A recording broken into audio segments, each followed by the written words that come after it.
Okay, Ace, double check to see if it's streaming and drop us something in the chat.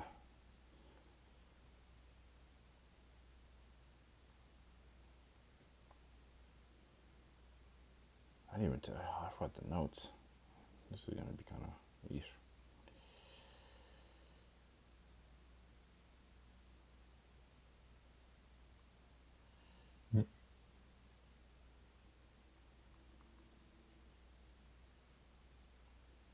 Is it up, Ace? Yeah, it's like I'm pulling it up.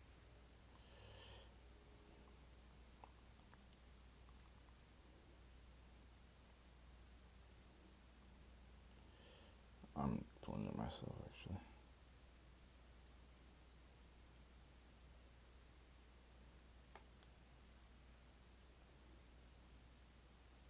The bell on for this thing.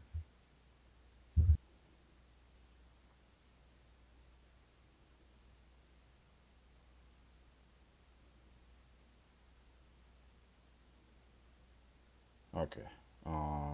Yeah, I'll wait to post that until we're actually in it. It doesn't matter. Okay, so okay, so we're all ready. You ready, Ace? Yep. You ready, Wes? Yep. You ready, Ghost? Yeah. Okay, good. So, okay. We can hear there's some of that movement on the mic, but it's fine. Oh yeah, I gotta hit record. See, I almost forgot. Okay, and we're live and we're recording. So let's start. Okay, check. Good job, Ace. All right. Welcome back, everyone. Welcome back, guys, to the B1 and B Phil podcast. We're back. We're back. We got everyone here this week. We got the guys, the bros, the family. We got Ace. What's up? We got Wes. Yep. We got Ghost. It's good. We got myself, Quest Lando. Guys, how are we all feeling? How are we all doing? Pretty good. Pretty good. Chilling. Decent. I like how we went in order of like the best to the like we could argue the worst. But that's fair. That's fine. Yeah. So we're back. We're doing this podcast thing. Before we get into the topics, as we like to do, does anyone have any content recommendations outside of music, of course?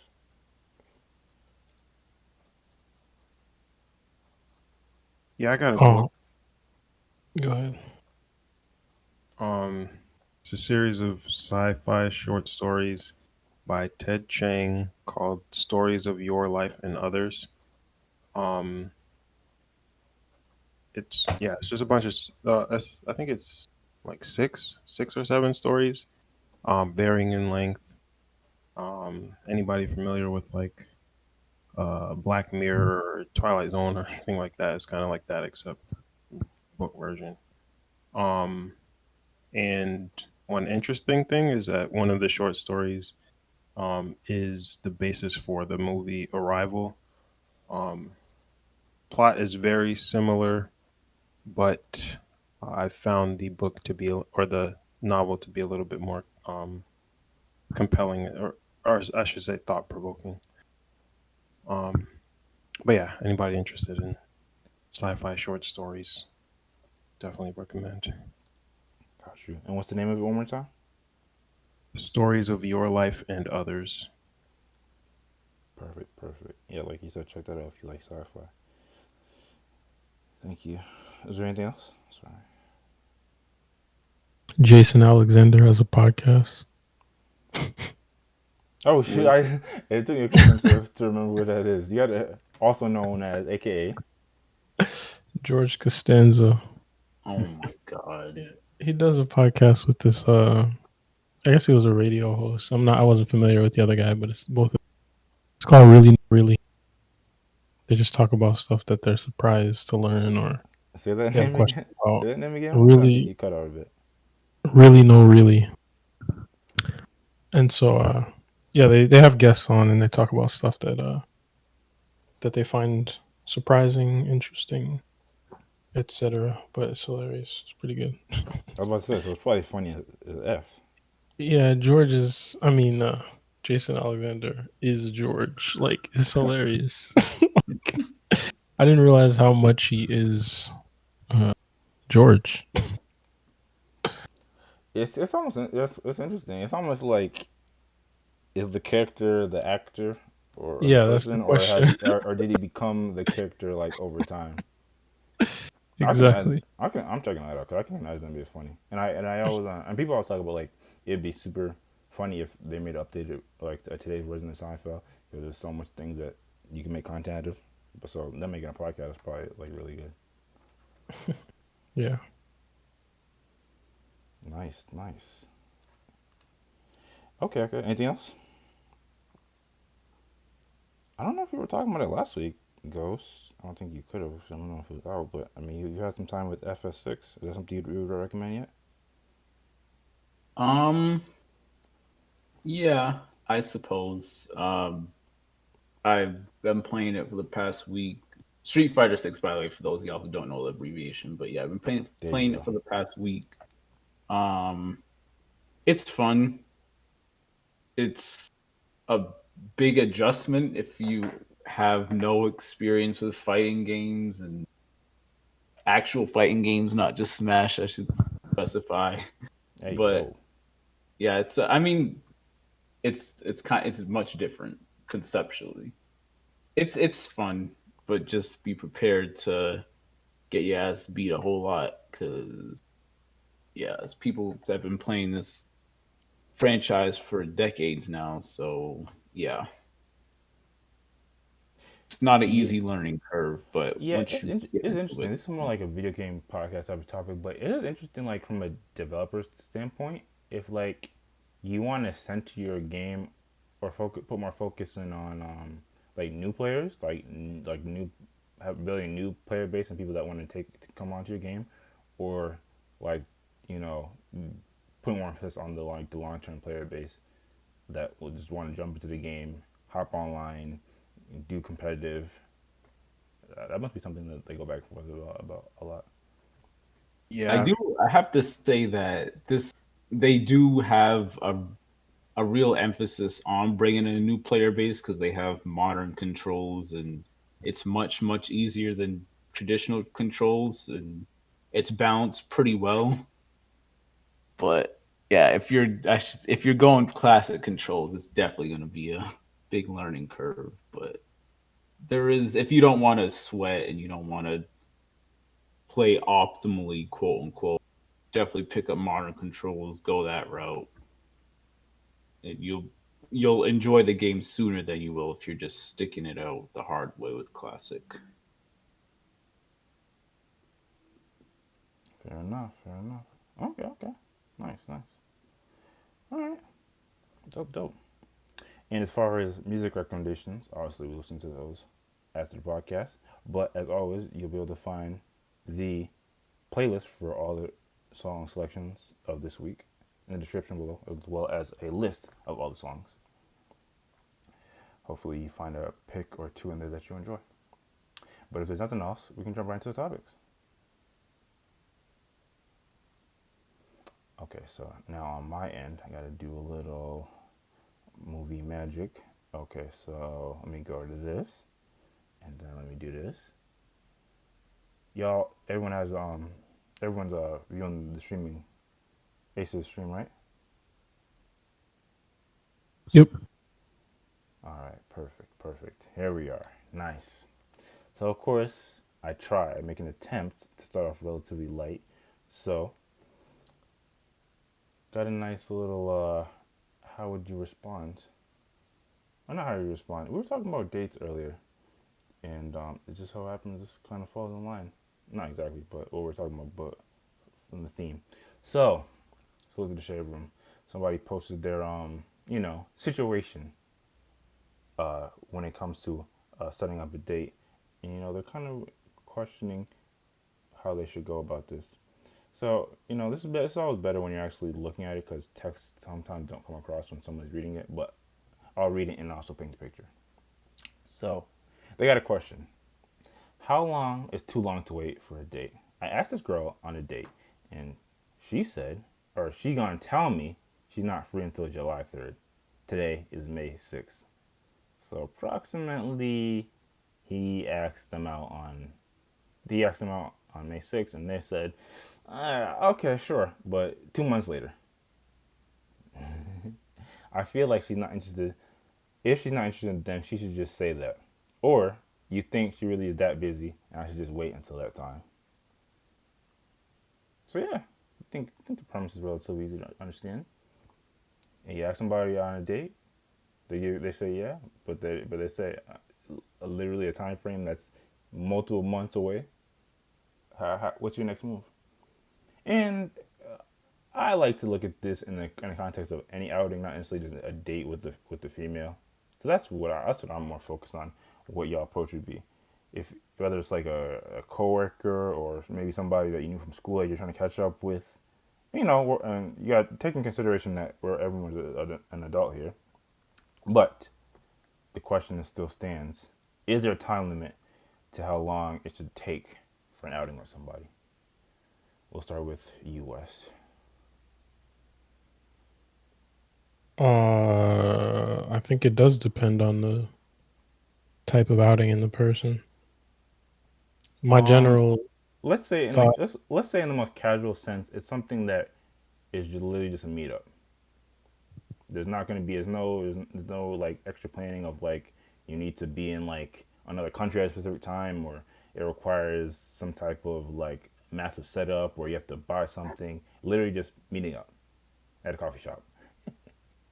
my general thought is just put July 3rd on your calendar. I don't.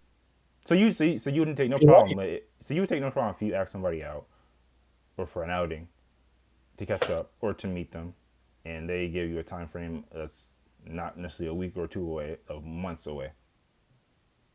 uh, in general, no. Okay. I guess if it's somebody closer to me, I might say, okay, so you're busy, or I mean, you got a lot going on. I might make a comment, but if it's not someone that close, I assume that to be the case. I don't know. Okay. All right. I'm arguing with you. What about you, Ace? How are you taking that? You ask somebody, hey, let's meet up, and they give you 2 months or that type of time length away. Yeah, if it's not a date, like if it's any other situation but a date, I'm completely fine with it. Um, I'm not necessarily assuming anything negative about the person not wanting to meet up or anything like that. But if it is a date, I don't know. I feel like I don't have a good or the best frame of reference because instinctively I think I would be like I wouldn't assume anything negative, like the person actually doesn't want to go out with me, but that might not be realistic. Like it might legitimately be a way for them to try to let you down easy. And I don't know, maybe people that are more more experienced could speak to whether this is that would be like a legitimate thing. Hmm. I think I like your approach to how you kind of rationalizing this. But at the same time, I mean, let's just kind of put ourselves in that. Let's just try to use ourselves as an example. We're all relatively busy individuals. We all have a lot of things going on in our life. If somebody asks you for an outing and you really wanted to go, like you want to talk to that person, or meet up with that person, or you really want to talk to that person, or for whatever reason, for yourself, could you see yourself uh, giving them a time frame that's literally months away, and or even if you are busy, potentially moving some things around so you can still meet up with them in like a week time frame or something to that effect? You know what? Yes, definitely yes to that question. But I think the more interesting question is, could I see myself not wanting to meet up with somebody and doing this, Well, giving them an unrealistic date? I mean, I think I don't want to speak for anybody, but I think we're all a bit more straightforward, right? I mean, I just I've never thought about it. Like, if some, I've never thought about myself in this situation. I don't think I've ever been in it. But if I wouldn't do this, I'm just trying to think of how I would tell somebody. You would go on an outing with somebody if you don't want to go, even if you No, really no, care. I don't think I would. But I'm just trying to figure out like how I would say it. I guess I would be straightforward. Like if it was a date thing, I would tell the person. Yeah, I would be straightforward with the person. Tell them, um, if I'm not interested in them, I would be straightforward about that. Yeah, Yeah, yeah, yeah. Yeah. so Maybe I was I couldn't overthinking. imagine. Maybe I'm assuming. I can imagine. I guess maybe it's literally specifically maybe me and you, Ace. Maybe I don't know about the rest of you too. Maybe they would. Yeah, I got a dentist appointment that day or some nonsense. But anyway, what about you, Ghost? If you want to go on an outing and somebody give you a time frame like this, what are you doing? How are you Um, taking it? I mean, part of it, my first assumption would be that they're just trying to blow me off or let me down easy. The specific date is kind of leads me to think that maybe they aren't trying to do that and they really are just super busy. But I think the conversation that led up to this has a lot to do with it because it could have just been the guy asking her out. She's like, "Oh yeah, sure, but I can't do this week." And the guy's asking like, "What about next week? What about the week after?" She's like, "Oh, I'm free a few Sundays from now, just throwing something out."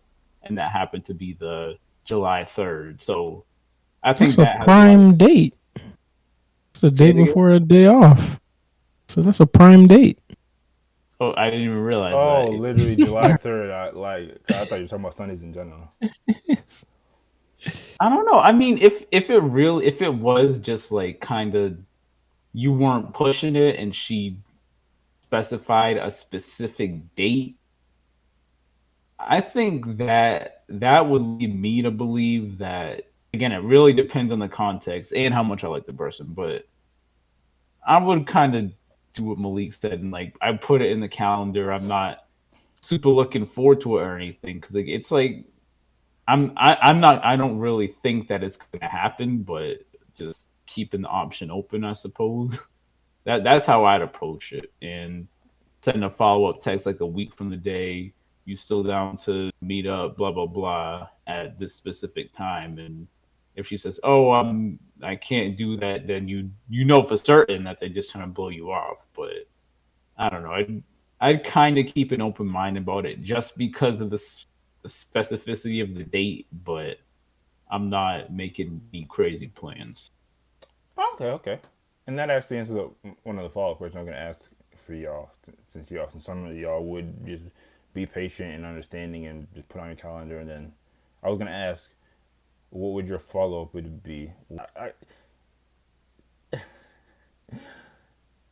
Just being realistic, if a person's so busy that they can't meet up with a person for 2 months, I don't believe that they're the type of person that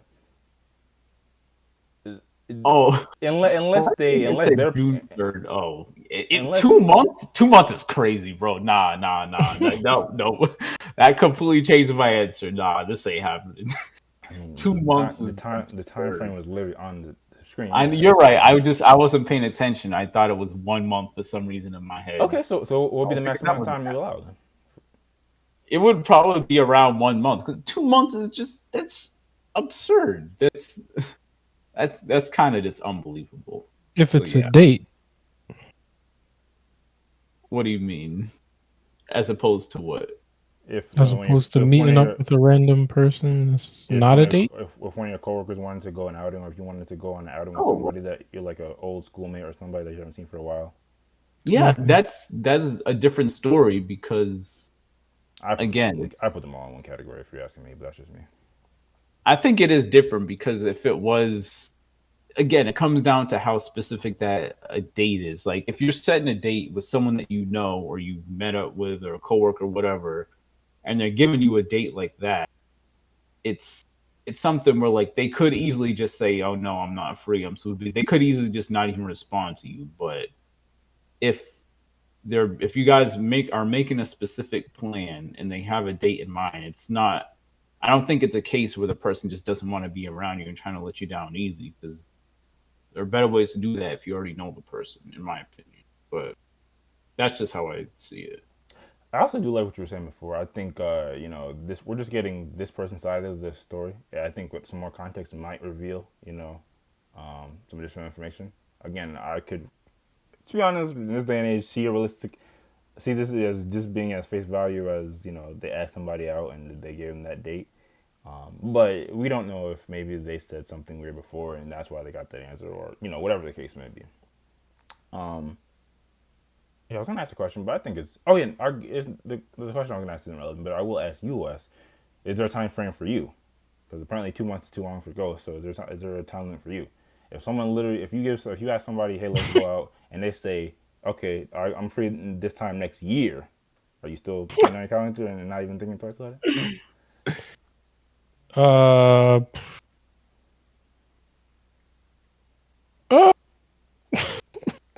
Look at him.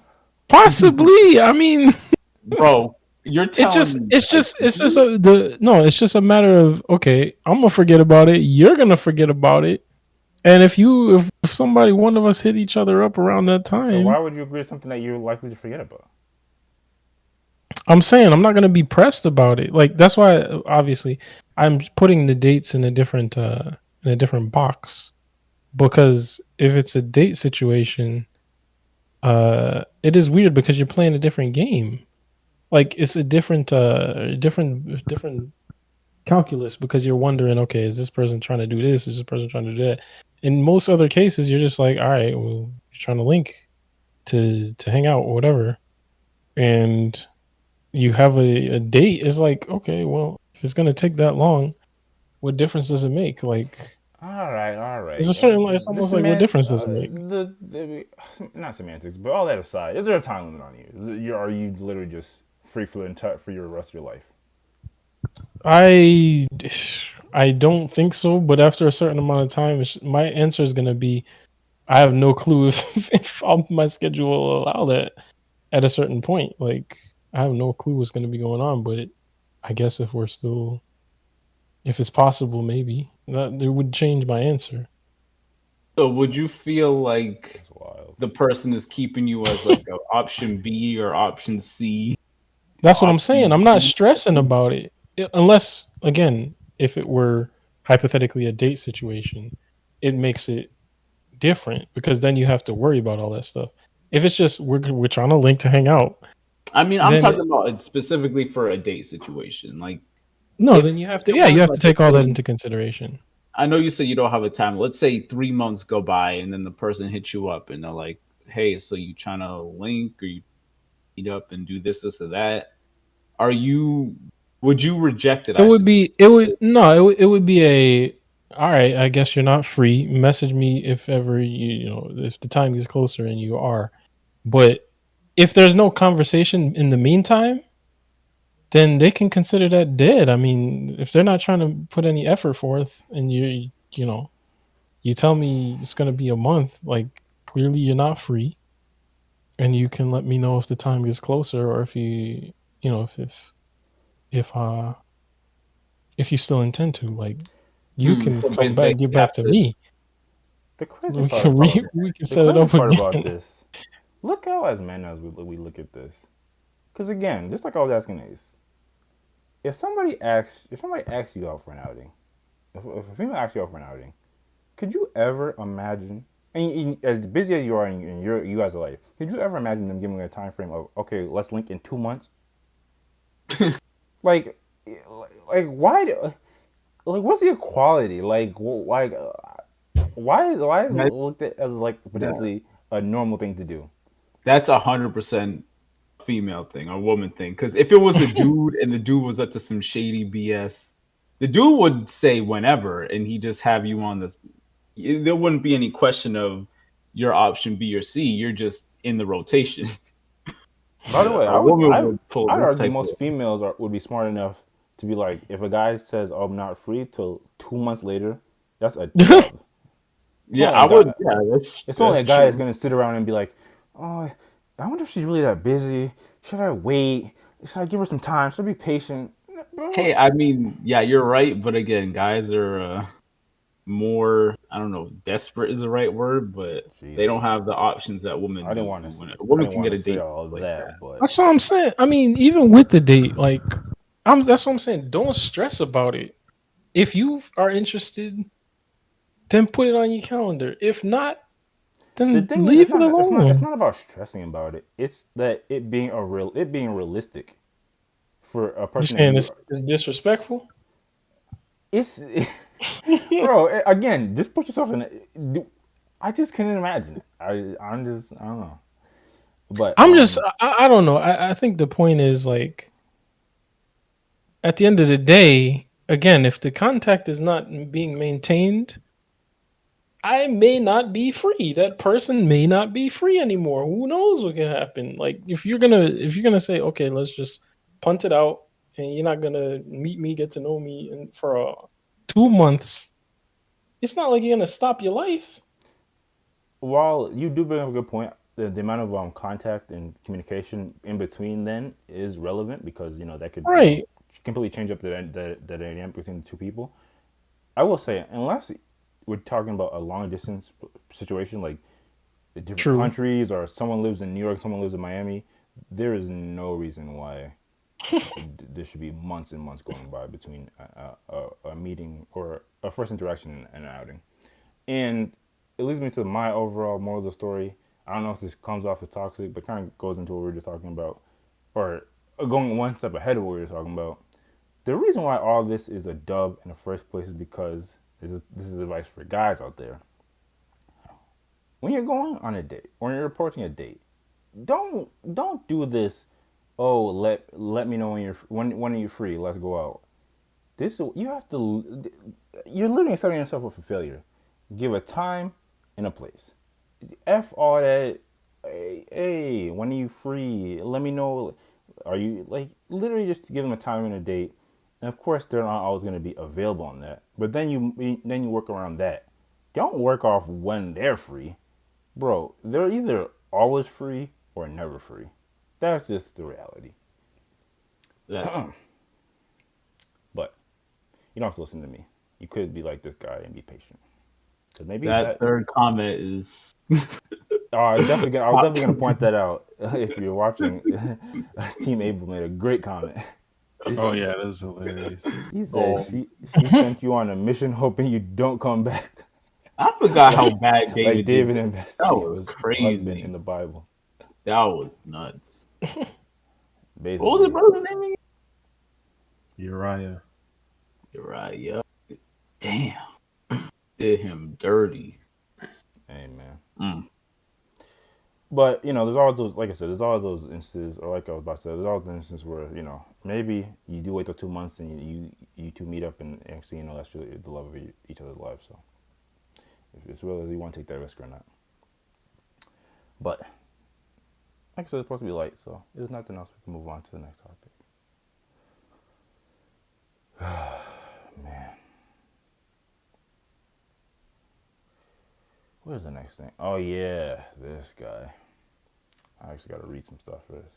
So, who's the Hollywood and law school to Jason Lee? This story, a lawyer is facing punishment, says he gratefully regrets using chatpt in lawsuit after AI program cited at least 6 non-existent cases. Come on, bro. No, Beautiful. Come on. no, nigga. Come on. No. Swipe over to the other thing, Ace. Let's see if there's anything there. Is that a video? There ain't no way, Oh no, that's bro. just the thing. God. There ain't no way. So I'll read a bit more. The program cited at least 6 non-existent cases. Uh, It is reported that the lawyer by the name of Stephen A. Schwartz I used to work with somebody by that name, is potentially facing punishment after using an AI program called, we all know ChatGPT at this time, in a client's lawsuit. Attorney Schwartz, who works as part of a law firm, even though it's not considered law firm, admitted that he used the program in an affidavit after it was learned that the AI program cited at least 6 phony cases in its purported research. Swartz was representing a man named Roberto Mata, who was suing a sense. Jeez, Avianca I'm looking Airlines. ugly tonight. An airline company after he was allegedly hurt by flight attendants pushing a serving cart down the plane's aisle. Swartz was representing a man named again. Would they just repeat it? Anyway, however, the truth of the matter was that there was zero prior rulings that were real. According to Swartz's affidavit, he had question quote unquote, chatpt in order to supplement the legal research. Actually He had said it. he had to six To different supplement. 6 different fake cases. He noted that he never used chat GPT prior to this incident. Thus, he claimed that it made him unaware of the possibilities that the content could be false. And Bro, he had zero intention of deceiving the courts nor the defendant in the case. So, bro. Yeah. basically, TLDR, this literal lawyer was using Chat GPT, which we're all relatively familiar with, AI program, to, get some additional information and help build his case for the person he was representing. Nothing wrong with that, right? Oh my god, bro. He didn't even proofread it. This is crazy. So, I mean, we've been talking about AI. I mean, everyone in the mom has. And I guess this is just another, potential situation in the world of AI. But it raises a good question. I mean, even though there should have been, in this type of line of work, there should be a high level of like proofreading and make sure your sources are straight and your facts are straight. Like there's little room for error. I don't think it seems unfathomable that in the justice system they're going to be using AI. I think that's not too far off. But maybe that's not how everyone feels. And especially, I'm pretty sure going into this, maybe the person he was defending probably wouldn't be so willing for that to be part of the case as well. But I'm interested to know what y'all think about it. Would you trust a lawyer that's representing you? Or the way I kind of look at it, even like going to a physician or any profession, but I'll just say like for the service they're doing for you. I guess it's a matter of do you trust AI and that person in the profession that much. But yeah, what do y'all think? Sorry, what was the order last time? I already forget. Oh, we'll start with you, Ghost. What do you think? I already know you're kind of anti AI in some cases, but yeah, what do you think? I'm gonna say yes. I would be all right with a lawyer level profession using it to an extent, and very. It has to be obviously limited in its scope, and you gotta make sure that you're reviewing what it puts out. But for the cases of like a lawyer or something, I'm not a lawyer, but I know it involves a lot of research, a lot of studies into cases for president and all that.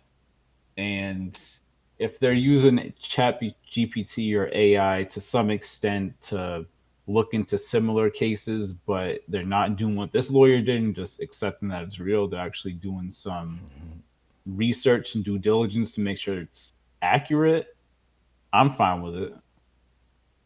Okay, And even nice. for like a doctor, because I mean, they're definitely AI and not necessarily chat GPT, but this AI that's in use to help doctors diagnose illnesses. So I'm all right with it. It just has to be implemented in the correct way and not use it as a crutch. Because yeah, what this guy pulled, this is a whole nother level. Nice. Nice, pragmatic, if you will, way to look at it. What about you, Ace? Yeah, I agree 100%. It solely depends on the person using ChatGPT the references that ChatGPT is using, make sure that they're real, proofread, make sure it's not just making up connections between different things. Um, yeah, And you would feel I, comfortable if they gave you the heads up beforehand or during the service that they will be using yeah, AI. Okay. I mean, to me, I see it like using. I mean, I see it like using Google pretty much. You can Mm-hmm. get false information from Google if you. I mean, it's a little bit harder, I think, because you know exactly, or Google provides you the link, so like you kind of know exactly where you're getting the information from, and then but it's still up to you to verify like those links and make sure the sources are credible. And so yeah, in that way, it's kind of the same. The only difference is that chat, like quote unquote, search engine is the thing that is going to give you the false information versus Google, which will just give you the sources that are false. Mm-hmm. So it's Mm-hmm. a little bit more. It can be more tricky to determine. And I know, like, I've literally um had this experience with ChatGPT where it gave me false references to sections of the building code that didn't exist, and it's very difficult to have it, or it can be. I don't really know how, like, a foolproof way of getting it to actually give you legitimate sources for everything Mm-hmm. that it's referencing. Um, I've seen like people say there are ways to do it, but it can definitely be difficult. So yeah, whoever is using it uh, has to do their due diligence. But Yeah, yeah, that's absolutely. And it's interesting that you mentioned that because it would almost be a little bit better for context purposes just to understand like what exactly like the lawyer put into the program like specifically. But I guess hmm like you're saying, you could maybe put in something as specific as possible, and it could still give you like false references. yep. That's interesting. Okay, and last but not least, Wes, what about you? Let's say it's literally like a life or death sentence on the line. You okay with your lawyer using AI, Chat GPT? Yeah, as long as the person is not an idiot, if he's actually supplementing. Uh, but yeah, I mean anything that requires research and things like this, things that are somewhat uh, algorithmic in terms of finding information related to certain things or whatever, or yeah, It's kind of or interesting the way. Oh, sorry, go database ahead. type stuff. But yeah, I think it makes sense to help find information. Mm-hmm. It's kind of interesting. I'm glad we're all looking at like a pretty like it is what it is case. So like looking at this, do you still look at it as like this was a human error issue? Yeah, mostly.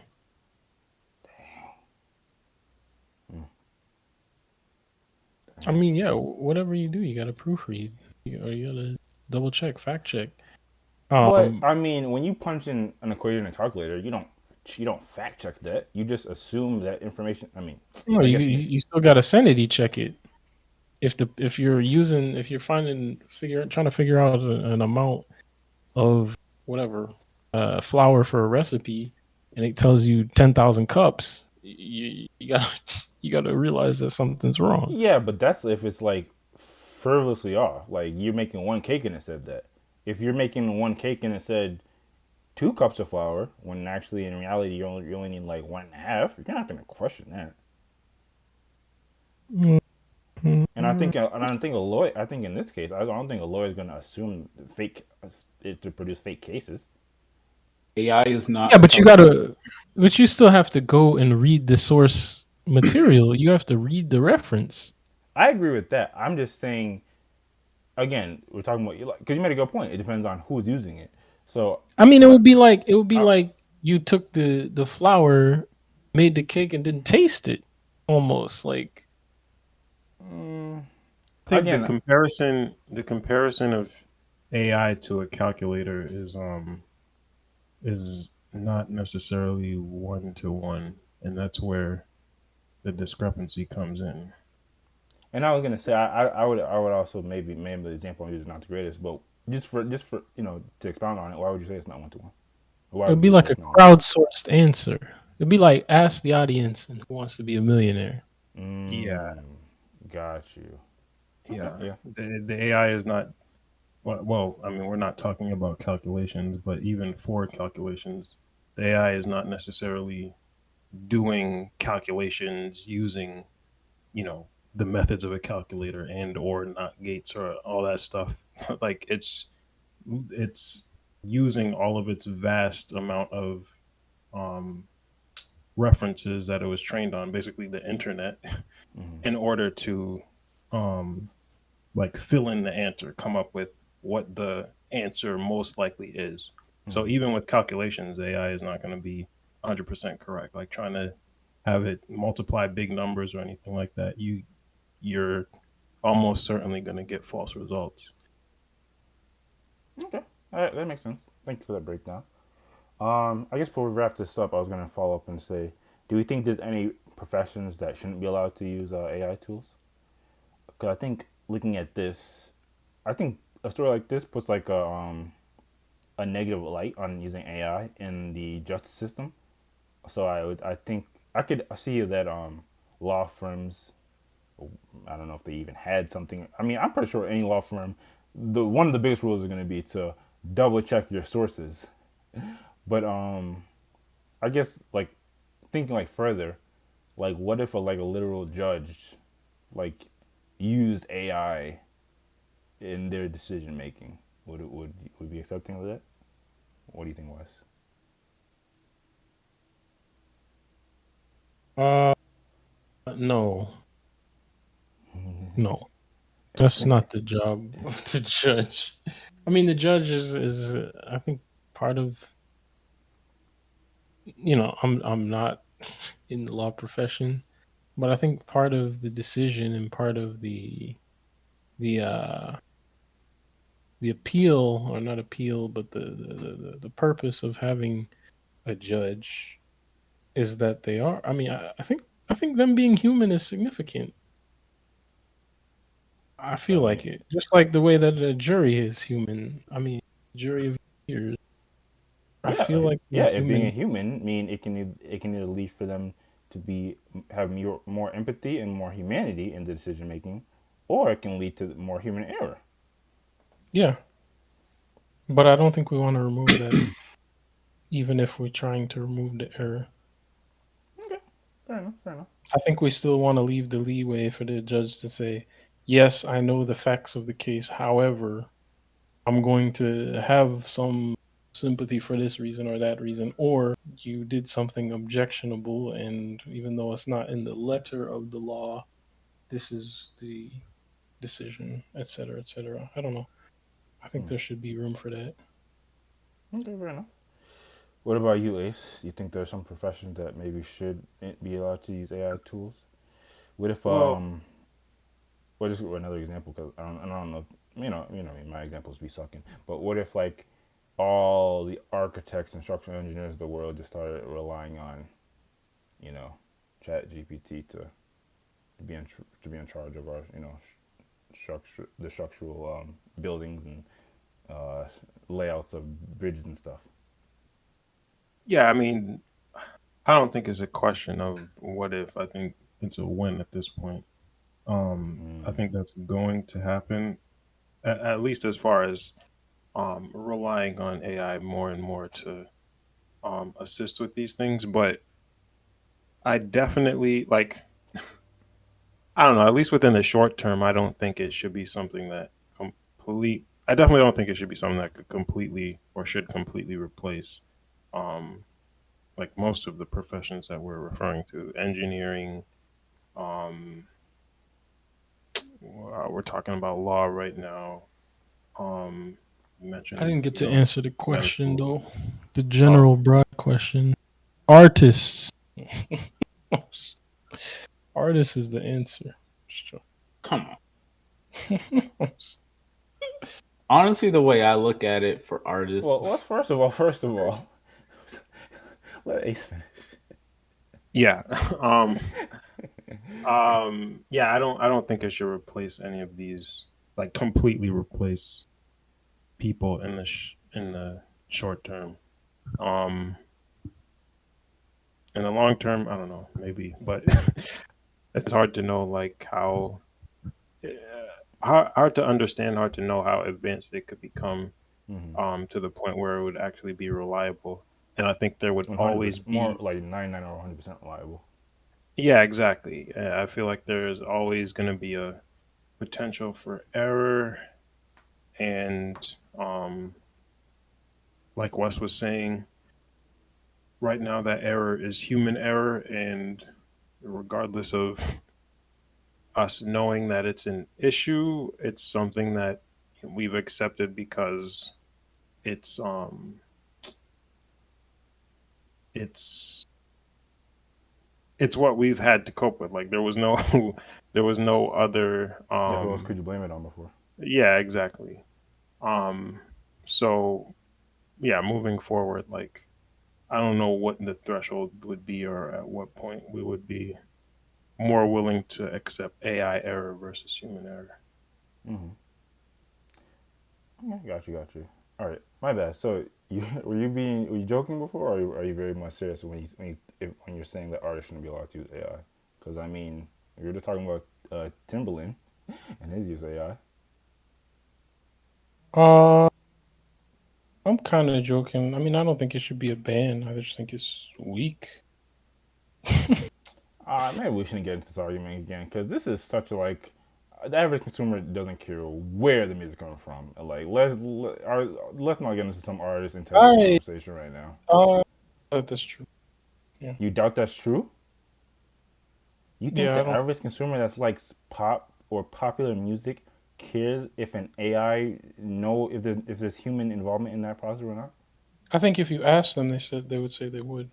But I highly literally, I doubt don't that. think they would You care. are Average, you are I highly. like I don't know. You must be around all music nerds, bro. People don't give a I think damn. if you ask them, I think they would. Okay, but would they still stream, buy, and listen to it? Yeah, I mean, I think you could easily dupe them if you don't tell them. But I think if you had the conversation with most people, I think they would say verbally that they would. Well, that's why I asked. Do you For think they a would human. still be a consumer of it? Because people like to. In some cases, people will say one thing and do another. Yeah, but I mean, that's not. I guess it's a philosophical question. If everybody says they would, but then they accept what they get, if when they don't, does it reflect their will, or does it reflect that they're just that It they reflects it in take what they deep. get? It reflects that deep inside, people don't care. If it's to their liking, they'll consume it. Mm, all right, maybe. Uh, but I digress. Oh yeah, before we finish, what about you, Ghost? You think there are some professions that shouldn't be allowed to use AI? Um, If you're at the literal doctor's office, and the doctor can't seem to figure out what's wrong with you, and they punch in your symptoms into the AI tool, and then use it to give you a prescription, you cool with that? That might be a little too specific. Sorry, sometimes it's ramblings, you know. yeah, something like that. That specific example, I don't know about that, but in general, I think really every profession, to some small extent, can you utilize AI for like even just like paperwork or stuff like that. Mm-hmm. But again, when it gets into stuff where people's lives are on the line on like a daily basis, like certain types of engineering where you can do the calculations, but there's a lot of external factors you have to consider.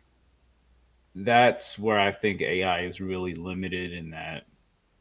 Again, it can pull the facts, quote unquote, can pull from whatever sources it's pulling from, but it's not a human mind. So, and not to say human mind is infallible, but I'm Definitely. trusting a human that's been doing a specific job for 20, 30 years over an AI, no matter how advanced it is.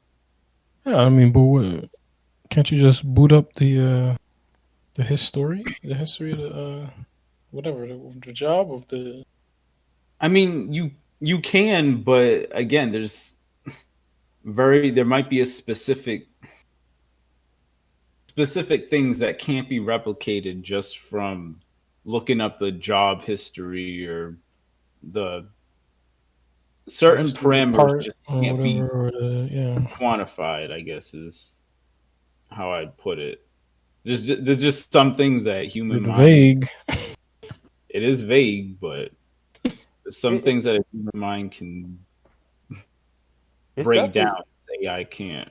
it definitely can come out as vague, but I think maybe this the humanity in this. I think we can all kind of understand. Like, there are some times where you could like literally look at all the facts that are put on a piece of paper, but there'll just be some small nuances or some subtle nuances outside of what actually factually happened or occurred that can make some level of difference when you're looking at a particular scenario. I mean, it sounds right. Yeah, yeah. Again, it wildly depends on the this situation. So, One but thing I it's, will say in response to you, Wes, about the art, if artists are pissed because they can't make music or media or art, I'm talking like mainly specifically actual art, like that you like digital display art. If you can't make something that's better than AI and you're complaining about it, that's a skill issue, bro. Like you're just not good Um, enough. If you were that good, That has nothing to do with. really. That has If nothing to do with. if you were better than the AI and you had better art, people would use your art over the AIs, but they don't. Not talking about you specifically. To me, that whole line of thinking has nothing to do with the conversation. How does it have nothing to do with it? Because I mean, a lot of artists are upset because people are using Artists are AI upset instead because of. they want. I mean, I shouldn't say that. Some artists are upset because they want the money that they expect to get from doing their art as a job. But I'm just talking about the art in general or the art itself. Like, as I said before, like, I don't care that AI exists and that AI is making X, Y, and Z, because if I have something to say, I'm still going to say it, in terms of whatever it is that I do for my art. So the fact that AI exists and the fact that artists would use AI or would put AI on any type of pedestal is weird or silly. That has nothing to do with them replacing the job or being better than me or better than who or whatever. There's always going to be humans that are better than whoever at your art. Woefully so. That has nothing to do with it. all right. It's not a music theory podcast, but you guys do make some interesting points. Um, yeah. I don't know who to salute here. Yeah. Don't salute that lawyer. No, definitely not saluting the lawyer. Yeah. Hey man. Just I guess tomorrow sort of be prepared that one day, you know, instead of going to a flesh and blood lawyer, you might have an AI lawyer, and it might win your case. But there's nothing else. We can move on to the next topic.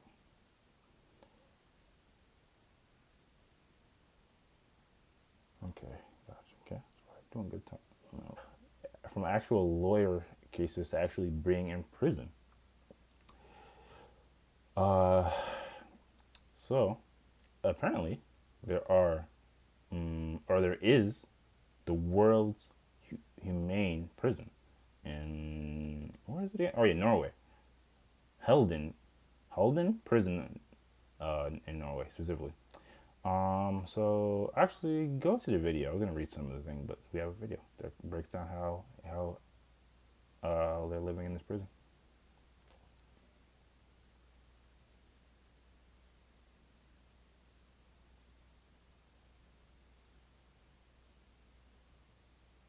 I gotta open up a new window. I forgot about that. I just don't understand how we could have this mistake twice in like I what happened. forgot about this. Technical difficulties, folks. Fair enough. I guess like last time, I'll read some in the meantime. So, Halden Prison, located in Halden, Norway, is a high security correctional facility known for its innovation and humane approach to incarceration. The prison was designed with the goal of promoting rehabilitation and reducing, how do you say that word? Recidivism rates. Halden's prison architecture and facilities are designed to resemble a small village rather than a traditional prison. It features modern and comfortable living spaces for inmates, with private cells that include in-suite bathrooms, large windows, and high-quality furnishings. Nice, sounds like luxury apartments. The prison also provides various communal areas such as kitchen, gym, library, vocational training workshops where inmates engage in educational and recreational activities. I knew that. The prison emphasizes the importance of maintaining a sense of normalcy for the inmates. They are also encouraged to take responsibility in daily routines, including cooking, cleaning, and access to recreational opportunities like sports, music, and gardening. Isn't that nice? Additionally, the inmates have opportunities to learn new skills and acquire vocational training to facilitate their reintegration into society upon release. Thoughts on this prison? So let's see if we have the video up now. What it's like. It sounds like I'm gonna be honest, from the description, it sounds like a regular prison. Outside of like maybe some of the gardening and like the nice furnishings, but a regular prison has a lot of these features as well. Play it. We take the freedom from them, but when they are here, we try to help them to get a better citizens. Inmates have a normal work week, giving them routine and responsibilities, training to be car mechanics, and graphic designers in a state-of-the-art studio. From the city hall, we're getting jobs from them. Learning skills like restaurant prep, where they're trusted to handle knives, can help them get jobs on the outside. They have weekends off and a house available for overnight visits with their families. Better than my apartment. Save it goes. Go ahead, guys. Halden Prison, where new inmates are greeted the way I was, with a handshake. Nice to meet you. Nice to meet you. Drug smugglers feels more like a college campus. This is home? Yeah, this is home, yeah. Karsten was convicted of killing a man in Brazil. This is his cell block with a full kitchen, big screen TV, laundry room. You have a key to your own cell. Yeah, everybody have their own key. He and the rest of the Wait, prisoners that's a are locked convict? in overnight. The rest of the time, they choose when to lock the door to their cozy single bed cells with a TV and a private bathroom. I used to be in prison in Brazil, and there was a cell just a little bit bigger than this, and there used to be 15 people in the same room. The point here, to turn criminals into good neighbors. Always have coffee on the go. Thank you. Rehabilitation, says the I think they were an excellent point. This all feels and looks like college, basically, which you could argue is this is known as prison. But let me not reduce the the reality of prison. So yeah, like they said, the world's most humane prison. We have people. It seems like some people here have already expressed their kind of shock at what they're witnessing. But I mean, this is like a podcast topic in itself about like what prison conditions should be like. And while we're not gonna do a whole long deep dive on it, I am curious to know what y'all thoughts on something like this, because they were pretty clear. They literally said like little murderers, people like. So what do y'all think of this? Do you have any issues with criminal having a comfortable living experience in the prison? Is there no other word for? It wasn't SA. It was. I'm not. I don't say the R word. You guys can say it. I just don't say it. Some people find it very true. Yeah, I know, I get it, but I'm just saying it's worse than just to me. I mean, do you? I don't. You. I'm not saying really quickly, and you can look it up. You can look it up on your own time.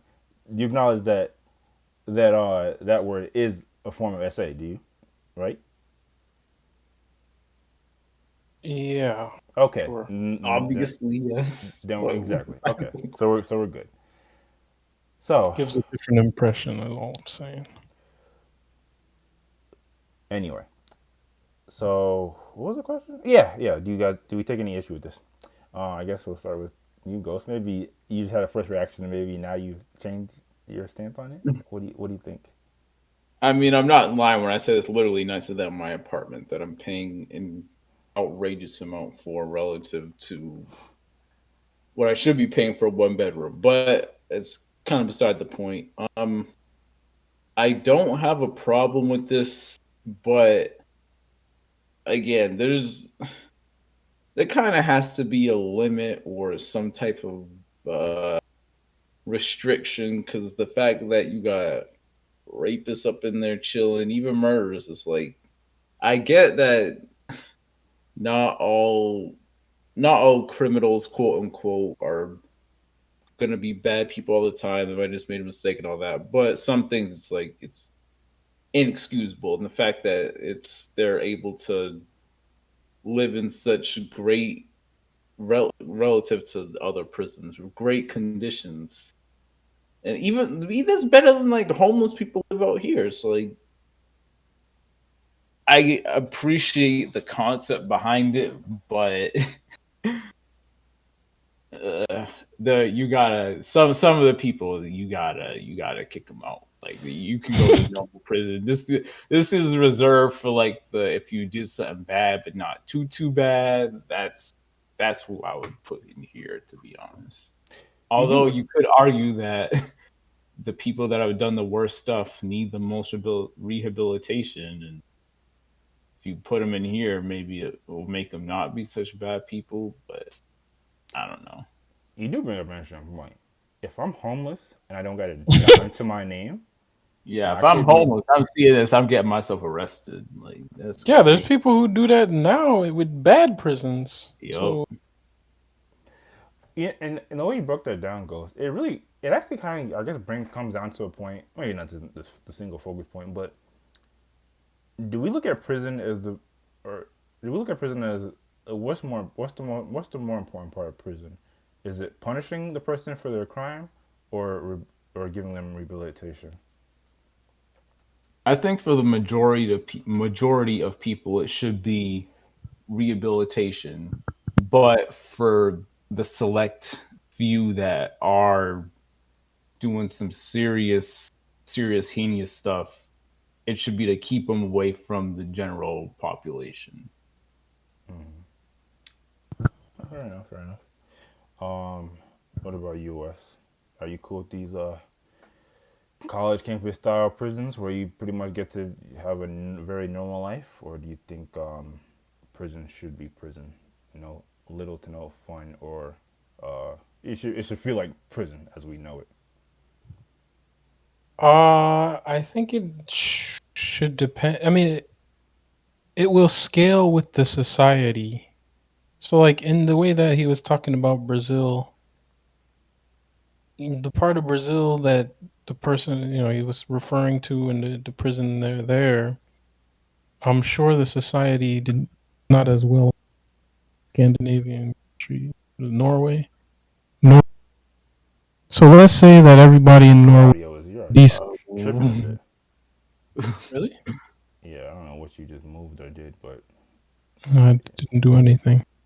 I should believe that. But Hold up. Yeah.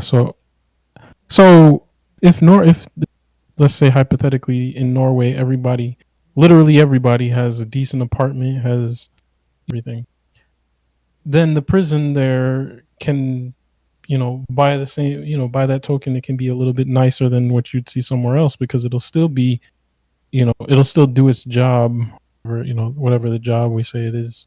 so you think the prisons of society should reflect the living conditions of that society? Yeah, if everybody, let's say everybody, let's exaggerate, everybody in the society is rich and has a huge house. If you go to this prison, it's still gonna be like it's still gonna have a feeling. You're not gonna want to be there versus being outside. You're gonna want to be in the your big house in your whatever fancy house with a nice job, everything, better. So I think that the society plays a role. However, as far as but yeah, as far as what it looks like based on what we know, and it looks like there's people who would be outside in the general population who would want to go there as like a resort almost. Like it's and I think that is what makes it feel weird. It's like and like Ghost was saying, there's homeless people that have no home at all. And I don't know how homeless people live in Norway. I don't know. I assume that there are homeless people. Um, but that seems wrong. Those people should have a chance at that first, and it would incentivize people to do crime and to get in and all this stuff if that's where they're going. I imagine. Um, so yeah, there's a lot of things that don't quite sit right about it, but in general, I think it does have something to do with the society that it's in That's as well. interesting. And I almost wonder if that's worth expounding on right now. I definitely agree with what you're saying about if, because I would assume it takes a good amount of resources or time or investment to make a prison like this. So, yeah, I think a lot of people would say, well, I think people that literally allow something like this then are criminal. But I don't know if are we on the same page about the society thing? Because what I think about when you bring up that point is like if you look at it on like a more macro level, like United States, for example, like outside of the United States, people like look at the United States is more like just on like let's on like because obviously if you know the United States, you know it vastly different depending on where you are. But you would think of it as like a more modern society, a more well off society. Even if you're homeless, you still have a good chance that you still have an opportunity to achieve something in life. But we still have a lot of prisons in the states that are like bottom of the barrel. Like it's very grotesque, and you basically have unlivable living conditions. Even we hear like some celebrities and wealthy artists experience these kind of conditions. So I don't know if the prisons are going to reflect the society. I think Well, I mean, we also if still have projects. We still have atrocious living conditions that normal people live in who are working and trying to make a living. That's what I'm saying. Like, if you Yeah, and look at, also yeah, go I ahead. was just real quick. Also, there's still the ability to compare the worst prisons here to the worst prisons in other places, and yeah, I still feel like I'm sure there's other places with prisons that are worse. I Yeah. wouldn't be surprised if the example this guy's giving, Brazil, is worse than anything that we have. you definitely want Brazil prisons It's are probably definitely the you average. definitely don't worse want to than find your. You're right. That you that clears it up. Yeah. And I guess Ace, what about yourself? What about you? Do you are you cool with this type of lifestyle for a prisoner? Humane prisons. Yeah, I mean, for the most part, I agree, like 100% with Wes. The the thing is, though, yeah, the hang up is just, I do feel like there should be an element of punishment and Mm-hmm. like somebody like punishment should be part of the reason why somebody goes to prison as well as rehabilitation. It shouldn't be just rehabilitation because I mean, just imagine the Because the people who are the incentive, victims of, huh? the incentives is The part of it. incentive as well, but I mean, the people who are the victims of um, any of these criminals, or whose relatives or whatever were the victims of these criminals, like I can't imagine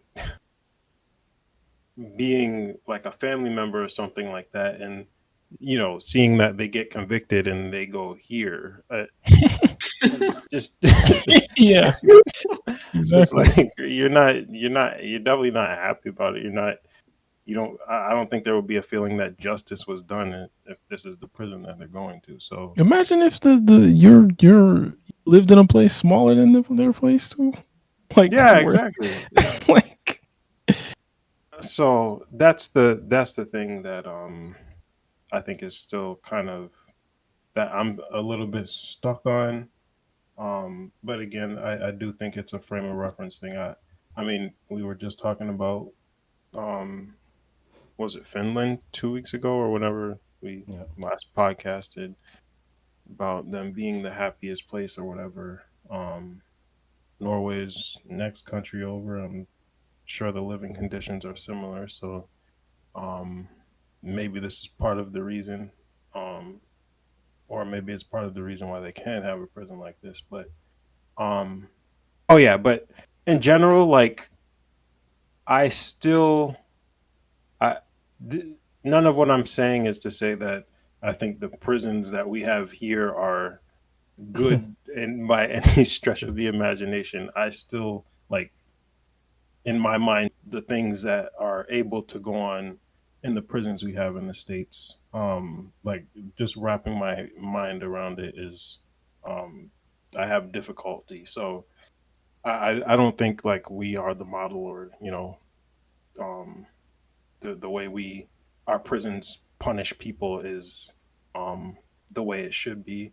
um there would definitely be some type of balance between this and United States prisons. But um, yeah, I guess that's my thoughts overall. Hmm. No, I absolutely positively thank you for bringing up that point because that's constantly on my mind as well. And I think it's relevant to this conversation about like, you know, the prison system in the states, and this is an all around the world problem, but we live in the states, is definitely not. It's not. I don't know. Suited the right word. It's not. I'll use it. It's not suited for um, I guess kind of going into what we were saying, like it doesn't match, even match the crimes that people commit. Um, yeah, but you guys brought up a lot of the relevant points for this. I think, to be honest, I think you guys are a bit more progressive though. I think the average person, if you just baseline told them a criminal is living like this, I don't think they'd be accepting of it. Um, unless you actually had a further conversation like how we're having. Um, but yeah, I think, and I guess to It bring up feel, like, you know, I mean, it feels like they're being soft, like soft on these people, and it doesn't feel right. But my point was just that it could be a relativity thing, mm, uh, based on the society. Like that could be punishment enough somehow. right, It no, and is. I was It's almost unfathomable, but no, it still don't quite sit right. So when you say progressive, it's not necessarily that I strongly feel it. I'm just allowing the possibility. mm, I was gonna even say to that point. I don't know if the statistics are pulled up, but I would strongly be in belief that like probably the crime rates in these type of countries isn't even as high as in the places. So I wonder if that's also a contributing factor to why they are able to design a prison like this. Although they did say Yeah. that even murderers and people that commit very heinous crimes go to this prison, but maybe it's still the overall is like people that commit or committed crimes and are worthy of a prison like this, high security, maximum security prison like this, or even like I would wonder what that looks like. I wonder how long they stay there too. I mean, depending on how you living, they probably don't want to leave, or I aren't mean, pressed. honestly, They probably aren't pressed to leave, I should say. I don't know if it'd be better or worse. I think it'd be better if they don't. I don't know. Yeah, that's weird, man. I just think, like, at the end of the day, prison is a place you should not want to go. I think that's fair to say. So, if your prison looks too cushy and looks like people should want to go there, it's got problems. Yeah, yeah. I don't think anyone's wholly against this, but I do think prison in general should have a balance, like Ace was saying, because again, like you said, if people want to go there, or it's a better living condition than the average, and it's a different problem in itself. But salute to everybody that's you know gone to prison and experienced rehabilitation and came out way better on the other side. It is always good to hear success stories like that. But there's nothing else, so we can go to the next topic. This is definitely one of those episodes where we're flying through things, but that's fine.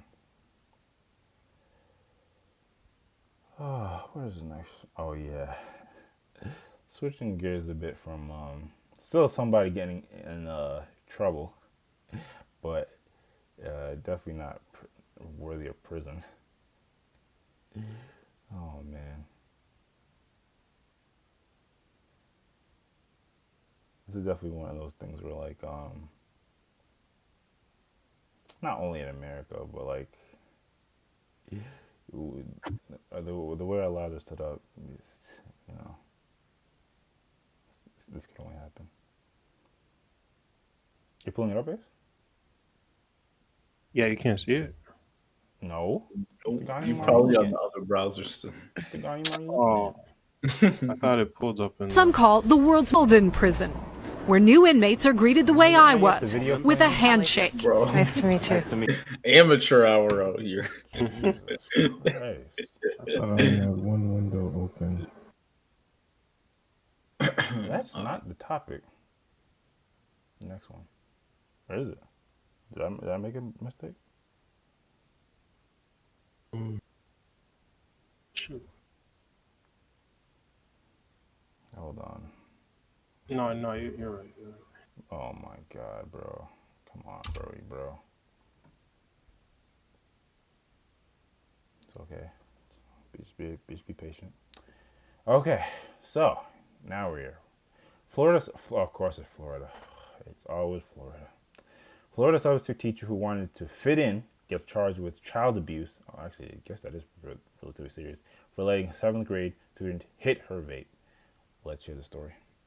Let's watch the video. Period here at Eustis Middle, it says a substitute teacher heard a student talking about how his friend, a 7th grader, wanted to vape.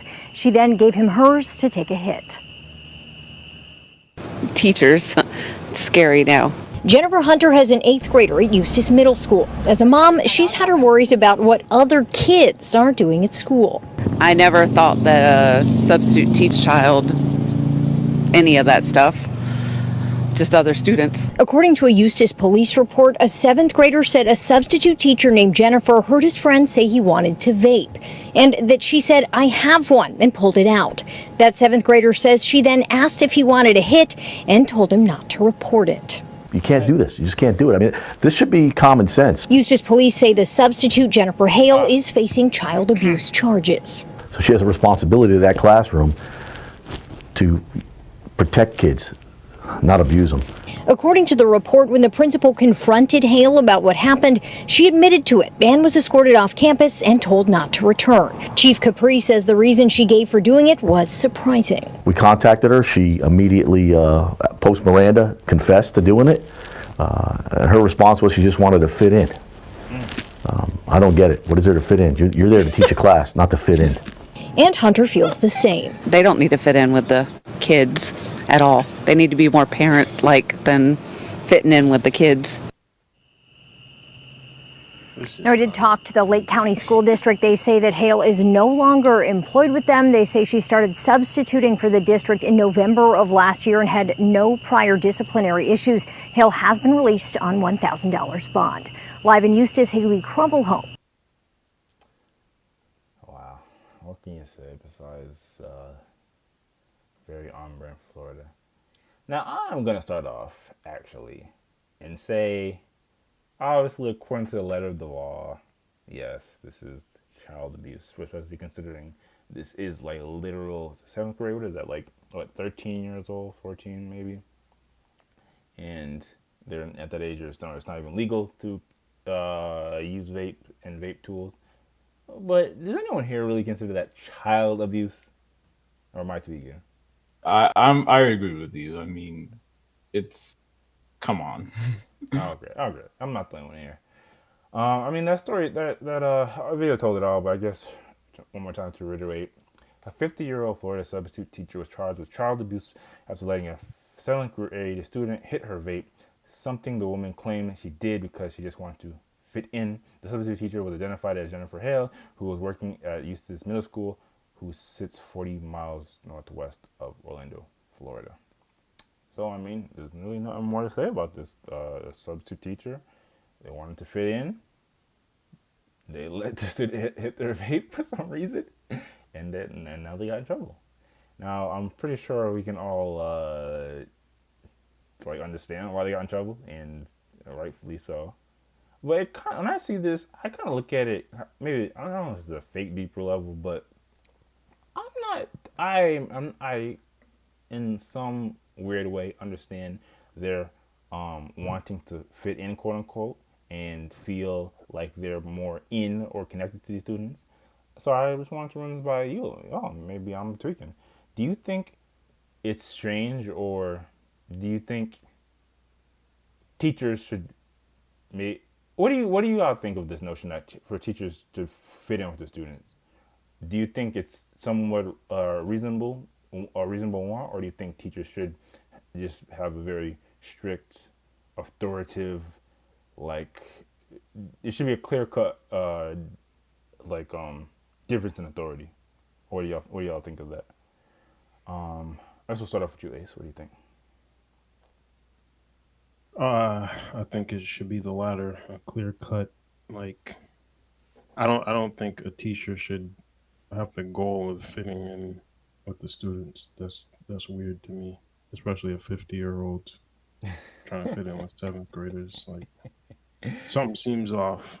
All right, yes, when you break it down like that, but I'm assuming you guys know where I'm going to go with this. Think back to your or our childhood experience. Who was the coolest teacher in your experience? Was it the teacher that was no nonsense, felt like a grandpa that you can't relate to at all? Or the teacher that could maybe joke back and forth a little, knew some of the references that we were talking about at that time? Come on, keep it a buck. Yeah, so I know exactly who my favorite teacher was. He was a very an older guy, like probably in his 50s at the time. It was a seventh grade teacher. Damn. And did he let you hit a vape? No.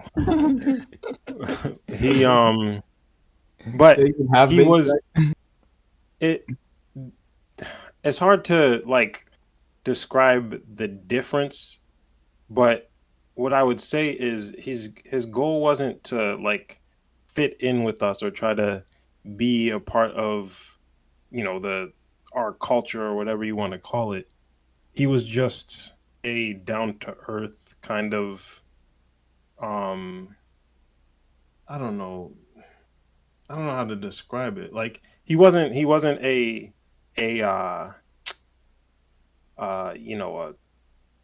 a strict teacher or anything like that, but at the same time there was still a sense of this is the authority in the classroom. It wasn't there was no blurring of he's just one of us, he was one of the kids or anything like that. Like that's where the mentality issue is, I think. Where the teacher Go ahead. Go ahead. No, I was just gonna say I don't think anyone in their right mind would agree that they should be literally feel like one of the kids, because then you're gonna have mutiny quickly. But you kind of use one of those buzzwords when you say down to earth. What makes a person? Why would you describe a person as down to earth? It's usually because they can kind of understand your POV to some degree, which means there's some level of understanding of between the two parties. Which I mean, I think it's I don't want to press you specifically too much on this because I'm going to ask the rest of y'all the same question. yeah. No, it's an interesting question because I do have such a similar experience, except not. They didn't push the boundary of literally just letting y'all run away, get away. Man, I already forgot it. Sorry, go ahead. You have any other thoughts on it? No, yeah, I was just thinking about what you said about what made them feel down to earth.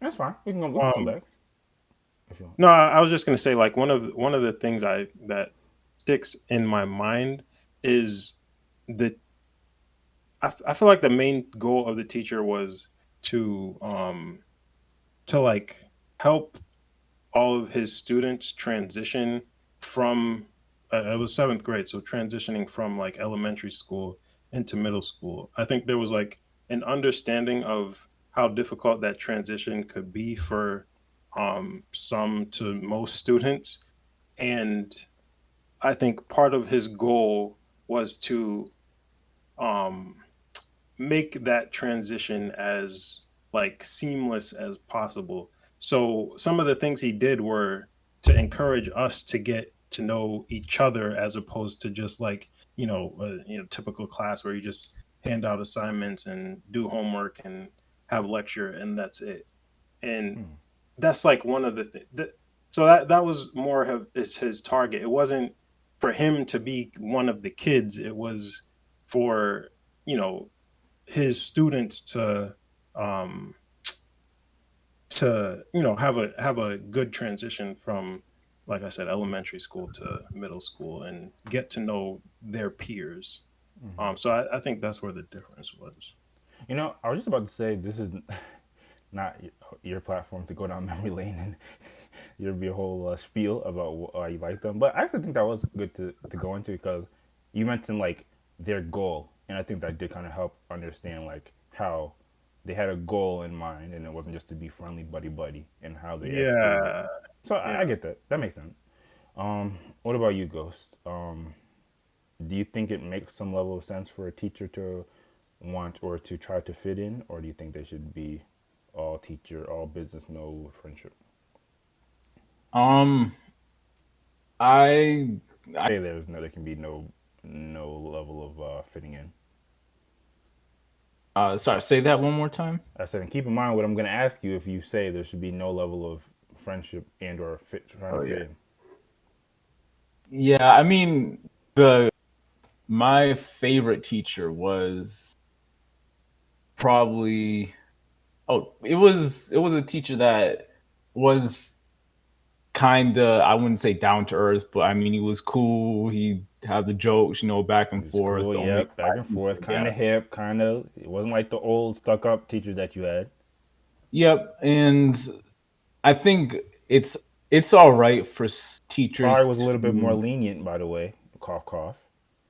I honestly wouldn't say that because again, he was like the only black teacher in the school, really, which is sad. But he was definitely he definitely wasn't lenient, but he was fair. Fair enough. As far as the teachers being friendly or being cool with the students, you shouldn't want to be friends with the students, but you can be friendly in that you can make jokes and there can be some little back and forth, but there has to be a balance. There has to be the discipline there, and you can't be so desperate to make that connection to the students and try to fit in that you go either overboard or you're too lenient on the students and they feel more comfortable around you than they should, or you feel more comfortable around them than you should. So this teacher obviously went off the deep end, but it's like, I mean, I understand why, to an extent, why she would do something like this. Again, it's crazy, but if you feel like you can't connect to the kids and you want to, you're trying to figure out some way that you can seem relatable to them, then I guess the vape is, I mean, it's not like a cigarette or necessarily or like weed, hard drugs, and that it's can have a lasting impact. It's well, Depending on your usage, you definitely have yeah, lasting impacts.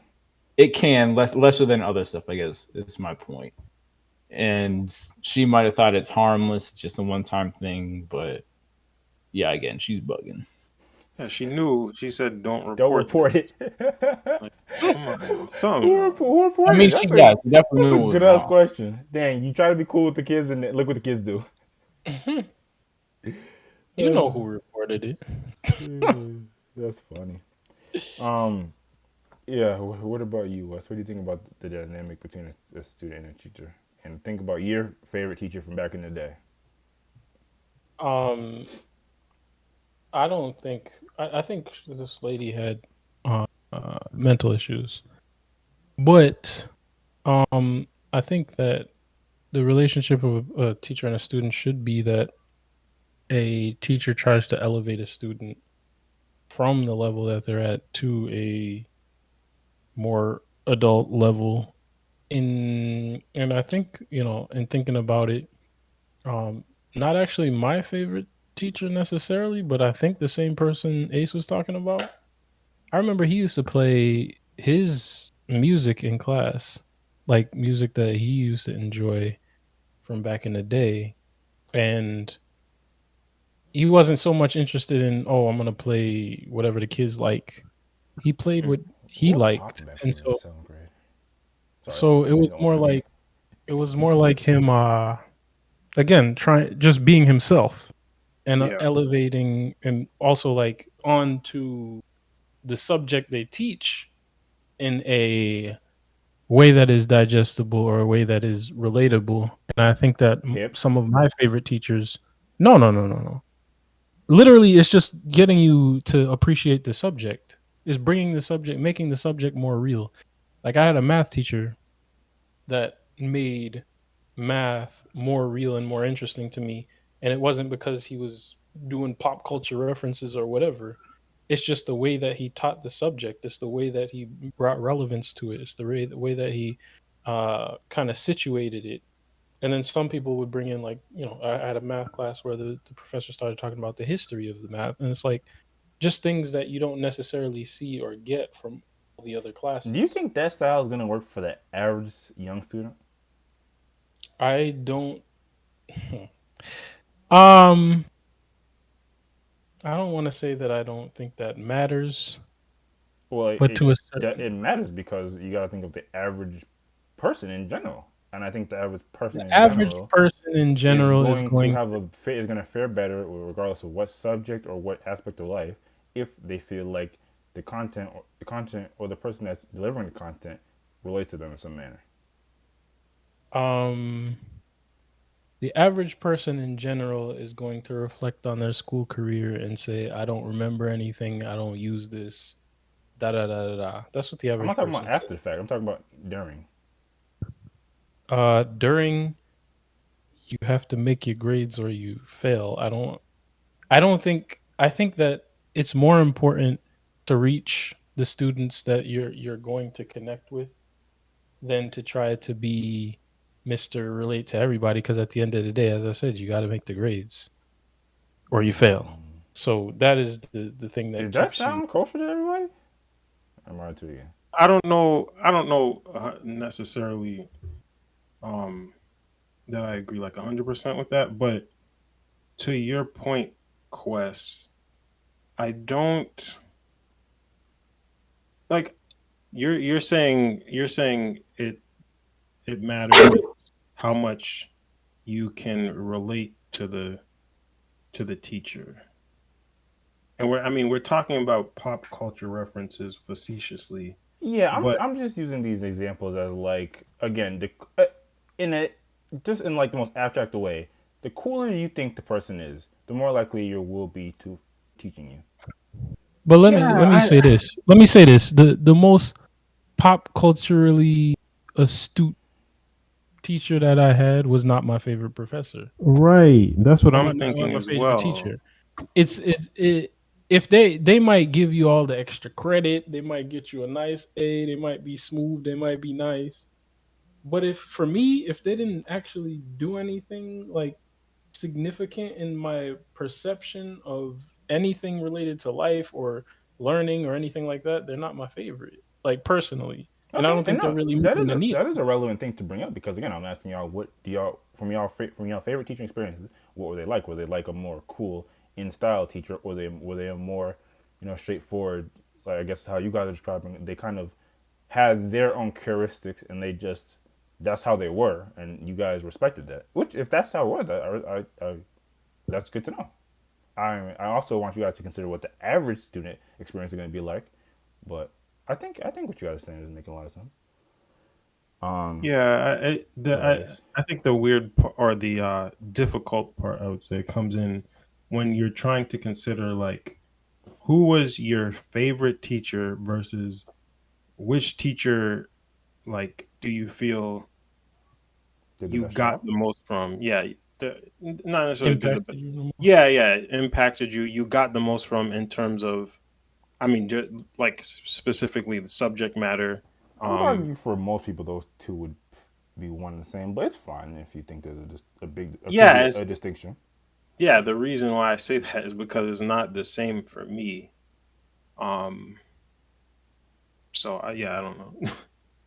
No, that's fine. That's fine. No, Again, I think I feel like a teacher as a whole, what they have on a student is that they have the potential to put kids on to something that is relevant to their lives, that is beyond, again, beyond pop culture references, beyond seeming cool, beyond all that stuff. They have experience, or they could potentially have experience, and they the could thing potentially is, you're right, but make a huge. you're not really getting into how do you become that teacher. You be yourself. Yeah, I Again, mean, I think that is the answer. I think I understand that takeaway, but I think for some people the answer is just gonna fall, and you have to relate to them on some level. You have to make yourself seem like you're not an outsider. You can understand where they're coming from. I think that's kind of what this boils down to. Again, it kind of yours to pass it, but whether or not this person was not all the way there mentally, I think fundamentally, and I guess that's not completely irrelevant, because if they were not all the way relevant, if they're not all the way there mentally, then that means they probably could be at like a middle school, high school person mentally. But I think fundamentally, at the root of it, they wanted the student to understand that they can understand what they're going through. The execution was terrible. Again, you elevate the student, don't stoop to their level. That's the perspective I have. Um, I don't know if that's a good moral story. I think what you said before, by being yourself, you have to include that, because if you just say elevate the student, yeah, that doesn't necessarily solve the how you do it. But yeah, but you guys are right, and I think you guys already know this, but obviously just to clarify, obviously I'm very much in line with what y'all are saying. You just have to kind of to have some of these conversations. You do have to look at all the perspectives and kind of play white teachers devil's advocate. Ah, man, Florida. I want to say exclusive Florida so badly, but I can't in all good conscience do that. But there's nothing else, we can move on to the next topic. The last topic, I believe. From youngsters in school to moving on to college to their feelings after college. So I don't know if this stat is going to be surprising to anybody, but this headline reads: 42% of people with college degrees said it didn't end up being worth it. WSJ, Wall Street Journal poll says. So I'll read a bit of this to give more context. A majority of Americans now say college degree. Wait, how can you say 42% and then in the same breath say a majority of Americans? Interesting.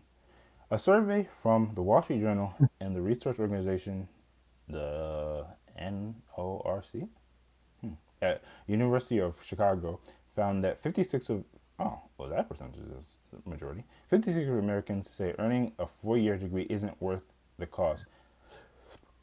They tie their skepticism to mounting student debt and the idea that tangible job skills aren't always gained during the time in college, according to a survey.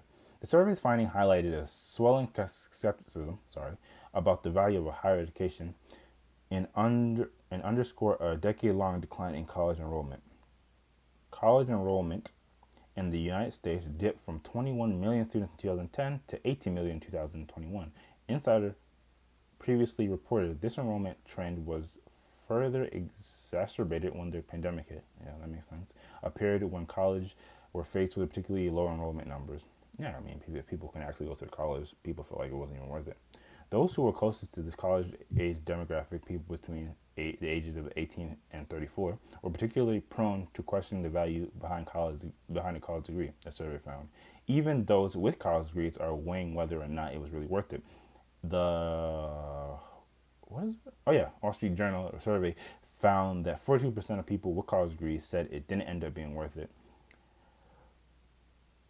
This percentage swelled to more than 10% points compared to the findings from two polls from the last decade, the Wall Street Journal report. Okay, so going back up a bit, Ace, it said that 56% of Americans say college doesn't seem worth it. Is that what it said? Of college. Yeah, the distinction is 56% of Americans say that. 42% of people with degrees are saying Got it. that. There we go. Thank you. That's the clarification. So I don't know if it's an age-old story at this point, but it does go back to something we talked about a while ago about like the worth of college. You know, is it something you recommend? You know, how do people feel about it? And I guess it's just worth kind of digging deeper into the conversation. And in particularly, I don't know if you have the other thing that I pulled up, Ace, but you don't need to pull it up. You don't need to pull it up just yet. But it kind of comes down to, I don't know if you guys are. Sorry, say again. Okay. Okay, so I don't know if you guys are aware.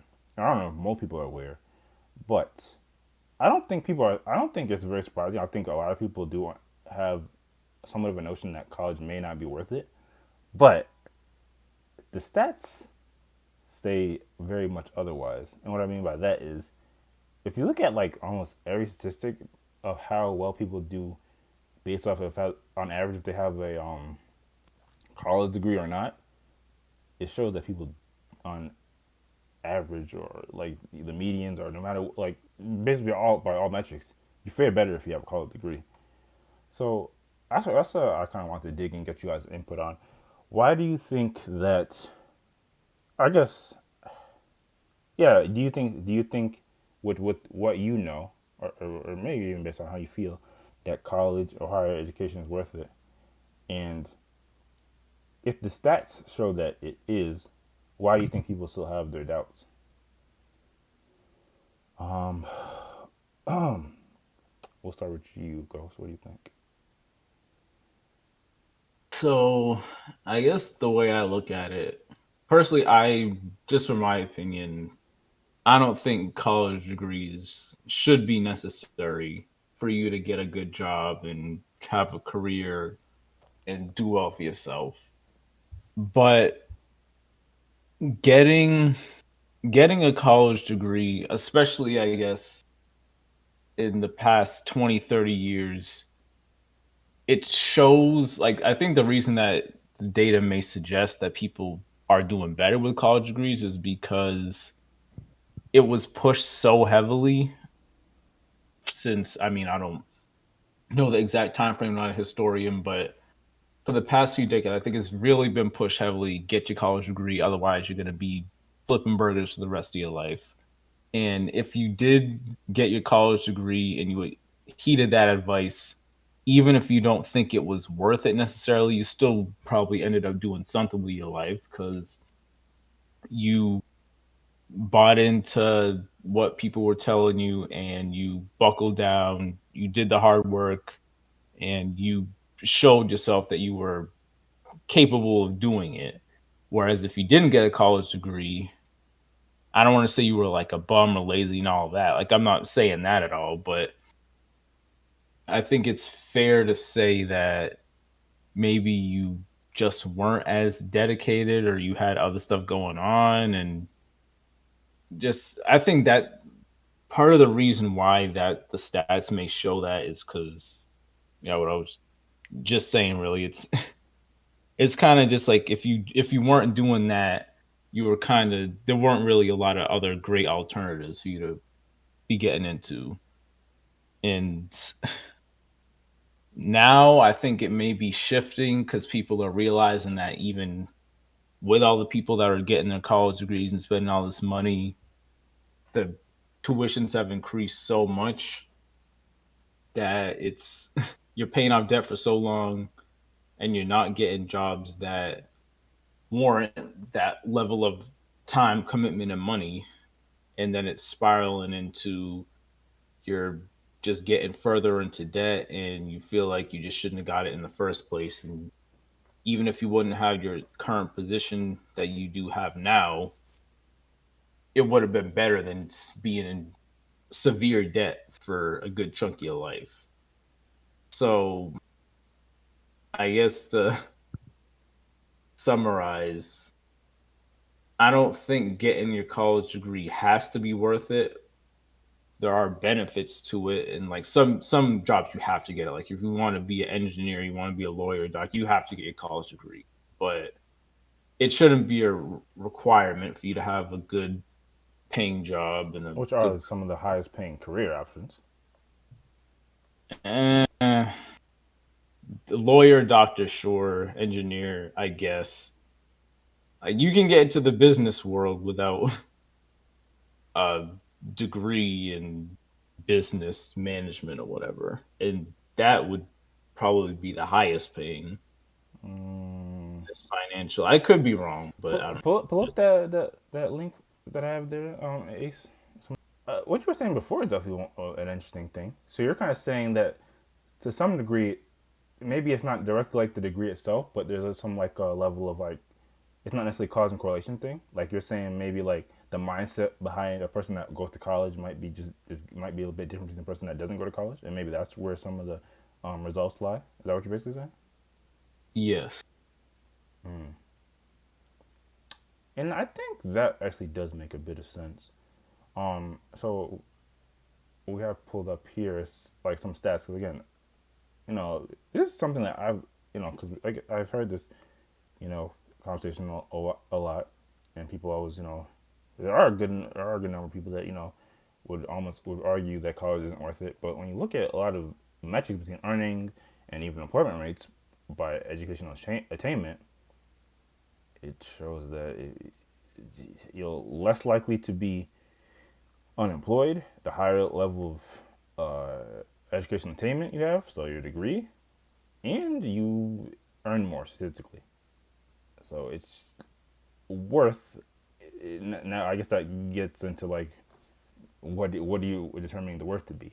Obviously, these degrees do come with most likely more debt, but if you can pay off the debt, again, it gets into like what you determine worth, and we can get into that. And I guess it's worth noting. I don't want to read all this data, but I guess to start off with, I guess the lowest and I guess I'll go over the lowest and the greatest if that's even worth it. So, if you have less than a high school diploma, the median usual weekly earnings is a little above $600, and if the employment rate is that 8.3% compared to if you have your doctor. Oh, you know what? I won't even go to doctor. I'll just stay at bachelor's, which is like what people normally go through. If you get your bachelor's, then the median usual income weekly earning is $1,300. So basically double if you don't have your high school diploma, and the employment rate drops to 3.5%. Unemployment rate. Oh yeah, the unemployment rate. Pardon me. And to give some extra like information, there's a note that goes into expound that how it says the data are for persons over 25 and over. Earnings are for full-time wage salary workers, and the source is the U.S. Bureau of Labor Statistics. So it's close to a very accurate assessment of degrees and earnings and unemployment rates. So again, and I have another some more stats if we want to look at that. But yeah, I guess one more time to reiterate. If we just deem worth by like what you will earn based off your degree, you'll usually fare better if you have a higher level of degree or attainment. But I don't want to influence you guys too much, or people in general. What do you think, Ace? Would you say in general that college is or higher education is worth it, and why do you think people have so much doubts these days? Um, in general, super general, I think it probably is. Um, Well, let's dig but into it's that. hard to. Let's dig into that. Why do you say probably when and when we're talking when we say general, we're talking about the average. Where does the doubt for you come in? I mean, the doubt for me comes in with. I guess this table kind of shows it. It comes in with the value of the degree and the value of the well, yeah, the value of the degree, um and I mean the subject matter in which the degree is held in. um so even if this data doesn't break it down, I think um that's what people's like consideration or perception is also coming from. um and obviously not, and you're not going to necessarily expect the same like employment rates for every career field. So that's probably a consideration as well, which is why, like, if we're talking generally, it makes it difficult to say, across the board, um, you should get a degree regardless of the subject matter. Um, Um, yeah, that's definitely There's definitely going to be some niche subject matters that don't require it, but doesn't looking at overall general data lead us to say in the average or in general this almost no matter what subject matter you choose or we're talking about, it is going to be a safer bet to go with the college attainment. yeah, I guess so. I mean, I guess Isn't so. that not what you were saying? You weren't talking necessarily about the fields that may not require it, or you were talking about the fact that certain degrees aren't going to get you. Not to, I mean, I guess it's a nuance on the same thing, but they're not going to get you what you want, what you expect Yeah, necessarily in terms of yeah, yeah, employment or in terms of yeah. pay. Right, and I guess do you So think in that case, there would be some people might say, "Oh, it wasn't worth it. I'm still not employed, and Exactly. I still don't have the money I thought I was gonna have." Yeah. Yeah, it's interesting. Yeah. It's like I guess if you're having a realistic conversation about college, you do have to get into that as far as like some not all degrees are created equally, which I would assume most people would think about and know, but maybe that's not the case. But I almost I don't know. It's kind of hard not to look at data that shows that you'll feel better and not and like that's less relevant to me. And maybe I'm being a bit ignorant. Yeah, I don't know. I don't know. I mean, maybe the comparison isn't as one to one as it should be, because like, yeah, Wes brought up the point. Like, this is saying people don't feel that it was worth it, but what exactly what exactly does that mean? And like the again, like the degree that the people have, I feel I feel like would affect their opinion on whether it was worth it or not. So you, in your mind, you might think that those 42% of people might have chosen degrees that either didn't match what they were expecting as far as income or outcome, whichever one you want to use, and or Mhm. it wasn't fulfilling or something like that. Yeah, or employment, like Mm. the the job that the degree would set you up for is such a niche thing, or such a hard field to get into, or the other way around, it's so many people are in it that it's difficult to carve out your own niche and actually, make the degree um actually be like valuable in that, Yeah. in terms of what you can make. um I think that all plays into whether this 42% of people would say No, that makes their sense. degree was valuable. I guess there's still as part I'm kind of struggling because, I mean, the question becomes, what would be the alternative?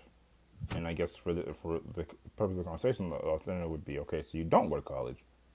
And I keep harping back to the stats, and maybe should lay off that. But again, No, that's a good point. if Yeah. it shows that if you no college degree, you're more likely to have this level of average income or this medium income. I have some stats with average income, but you're more likely to have this income, and the employment rate is this much higher. How do you balance that? That's a great point. That is a great point. And if this is just across the board, all degrees, I feel like most people probably don't have degrees in professions that are like paying more or require or I should say, yeah, pay more, you know, require licensing or things like that. Um, so that is a good point. Like if your alternative is not to get a degree, how do you not fall into the range of people with like some college no degree or high school diploma? Like what what do you do to set yourself apart so you actually still make the same earnings as somebody with a degree? Exactly. Um, and what about you? What about U.S.? What are your thoughts on it? College in general worth it or not? And why do you think people have the doubts that they do?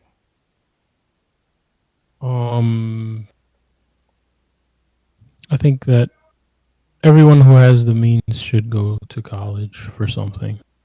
Okay. One reason Some definitive answers. One reason is that society is structured in such a way that it makes it more advantageous to go than not to go. And this is what we're looking at in terms of jobs, in terms of livelihood. The other reason is that it allows you to do something difficult, be able to succeed.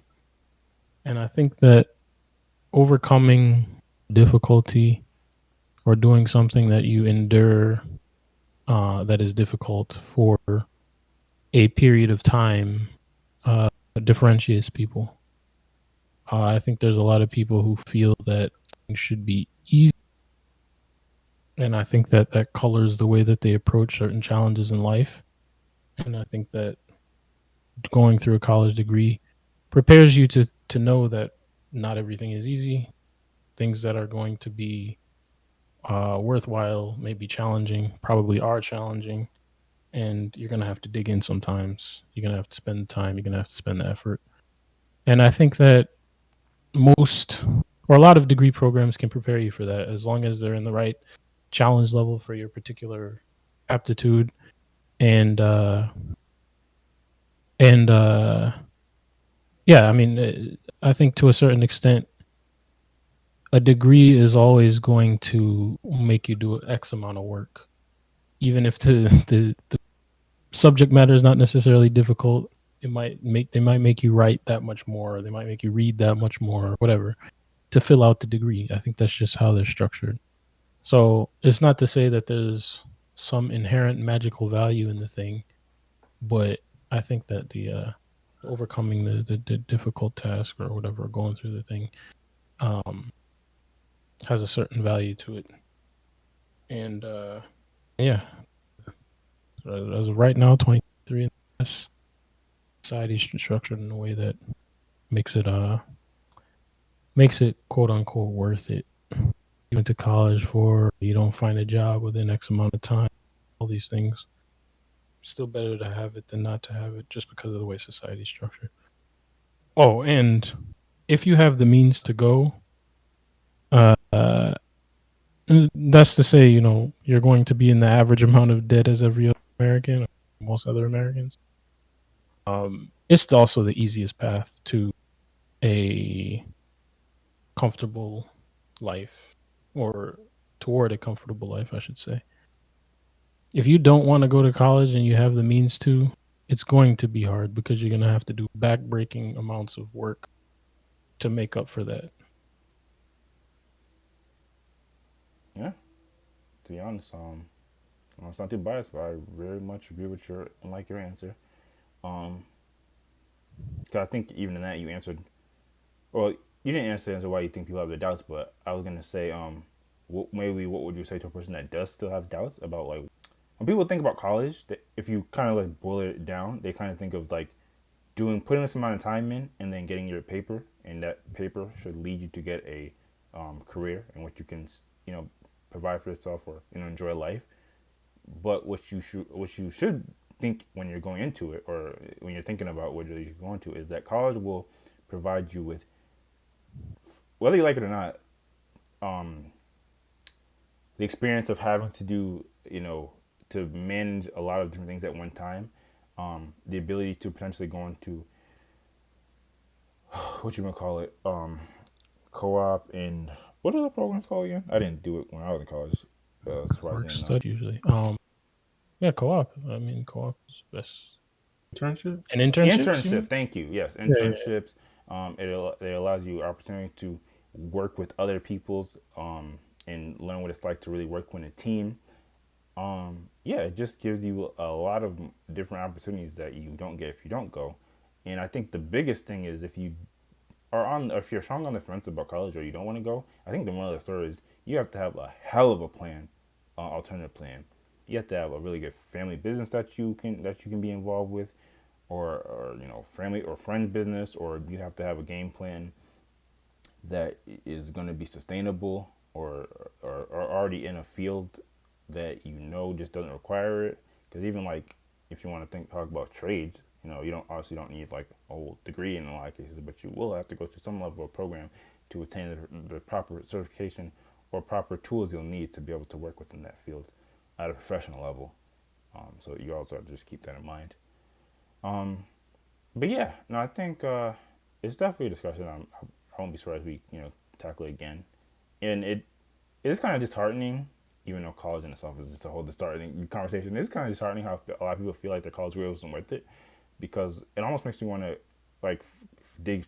I'd almost like respectively want to like understand what those individuals, their rationale for why it wasn't worth it. Because if it's just the outcome wasn't what they expected, I wonder like what built up their expectations to that level, to where the college and what the path they chose in college didn't meet it. And how could you help people have sound expectations of what college should do for you, and the best way to maneuver college so you do get the appropriate outcome, if you guys get what I'm saying. But again, for anybody else out there that's peddling that college is like a scam, which it is, but that it's completely a scam and it's not worth it, at the end of the day, there's stats that say it is, unless we're going by some other metric, which I don't know if that's worth getting into. I don't even know.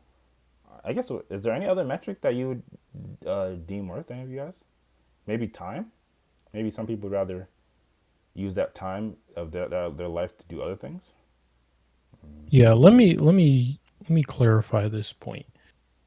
If you do not go to college, but you want to get equal or greater, and I'm talking about, I don't know, reasonable majors, but still, and just in general, even some of the unreasonable ones. If you want to get as much or more out of your time as you would in college, you're going to have to do backbreaking amounts of work, and or just already be super intelligent, like, and be able to do that easily.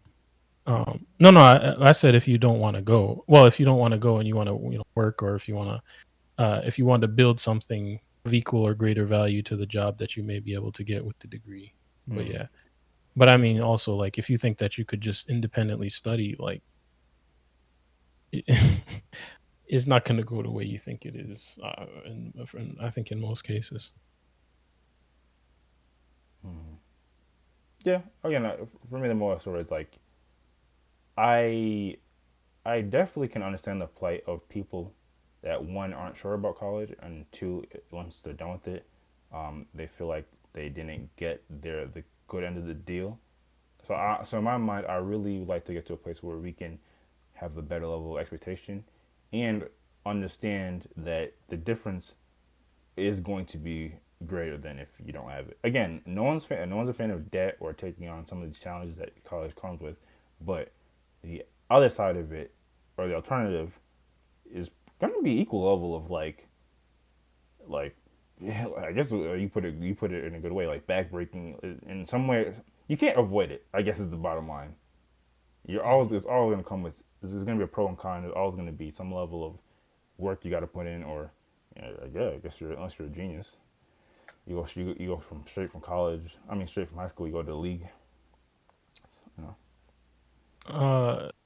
An interesting thing is that this earnings thing lists some college no degree, and it's greater than high school diploma.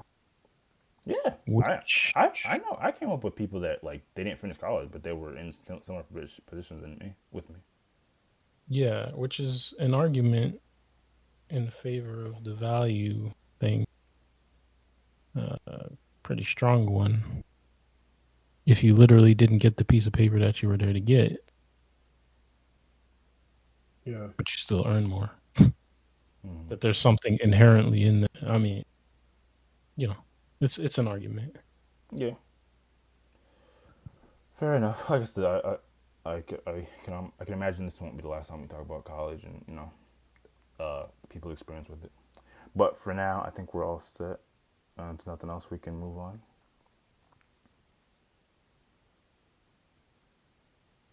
Yeah, they have so much data. They have so much data when it comes to this. Like it's almost like infallible at this point. But anyway, let me change something. Let's have thumbs up. Go here, and then. Oh yeah, try community college too. Damn it! Why does this not look? If you're worried about the debt. Whatever, we'll just stay here. Even though I like to stay here. Yeah, there's not one avenue you have when it comes to college. Like you don't have to go to the most expensive college in your part of the world. There's way different avenues and cheap alternatives. But I digress. Okay, yeah, that's all the topics. Nice. Obviously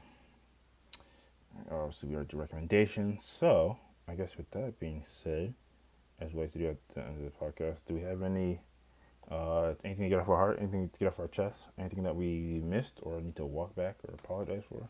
There's nothing controversial to be honest. Everything was pretty standard if you ask me.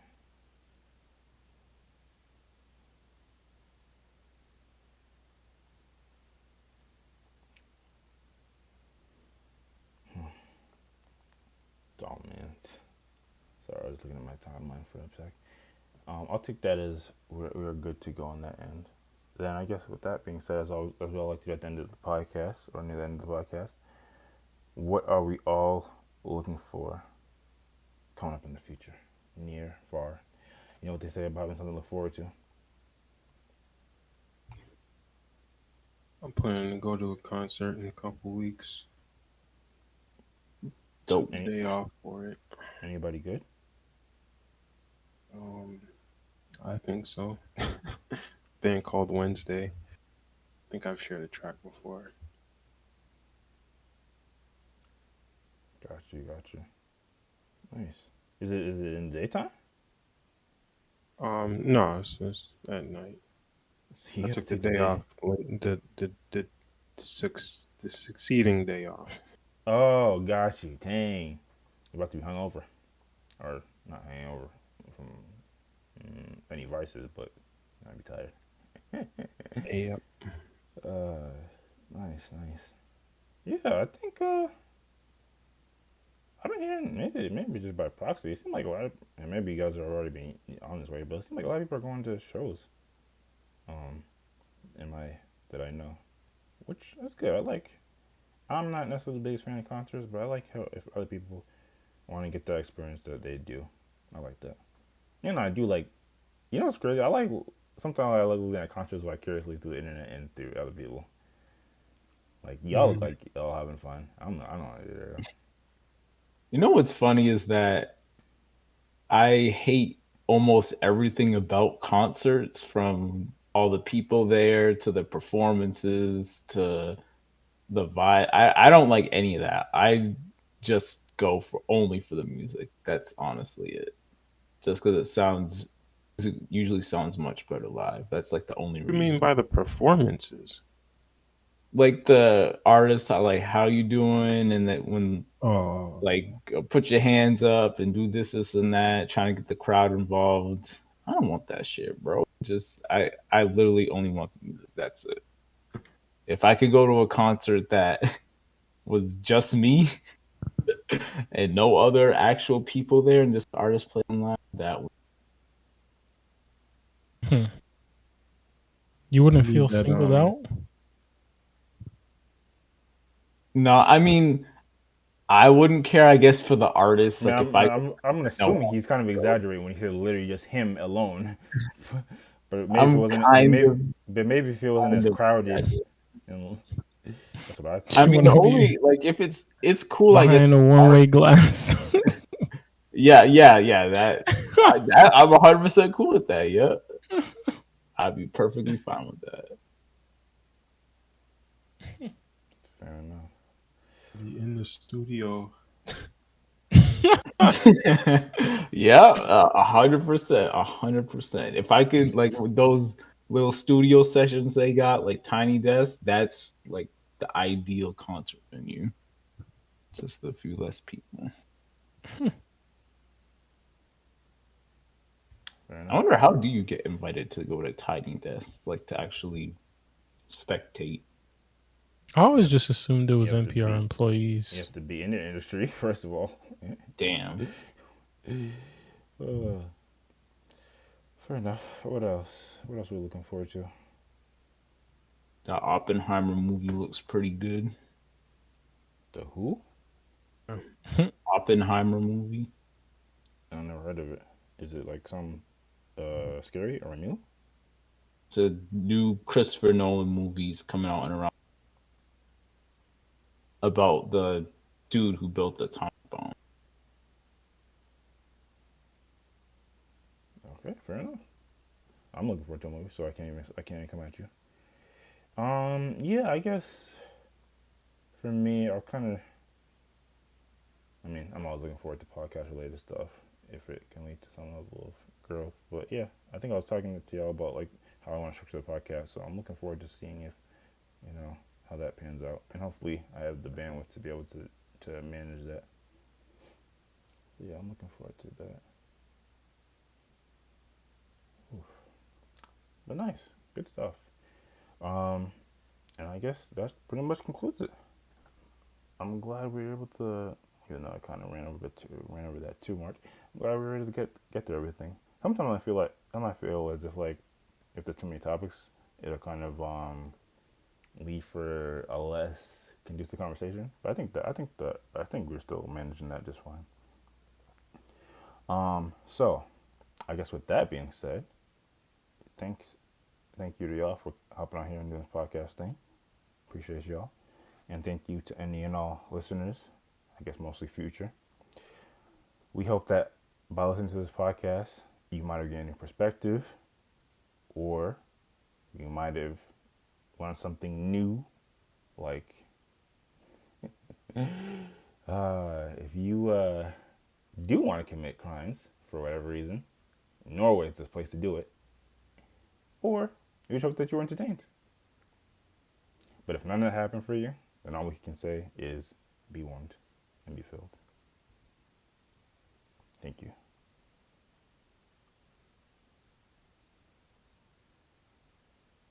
Okay, stop the recording.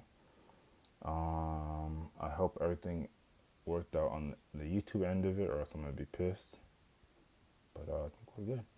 So I guess we'll start streaming now and listen to the music, which again will be Pardon me, which will be in the description below.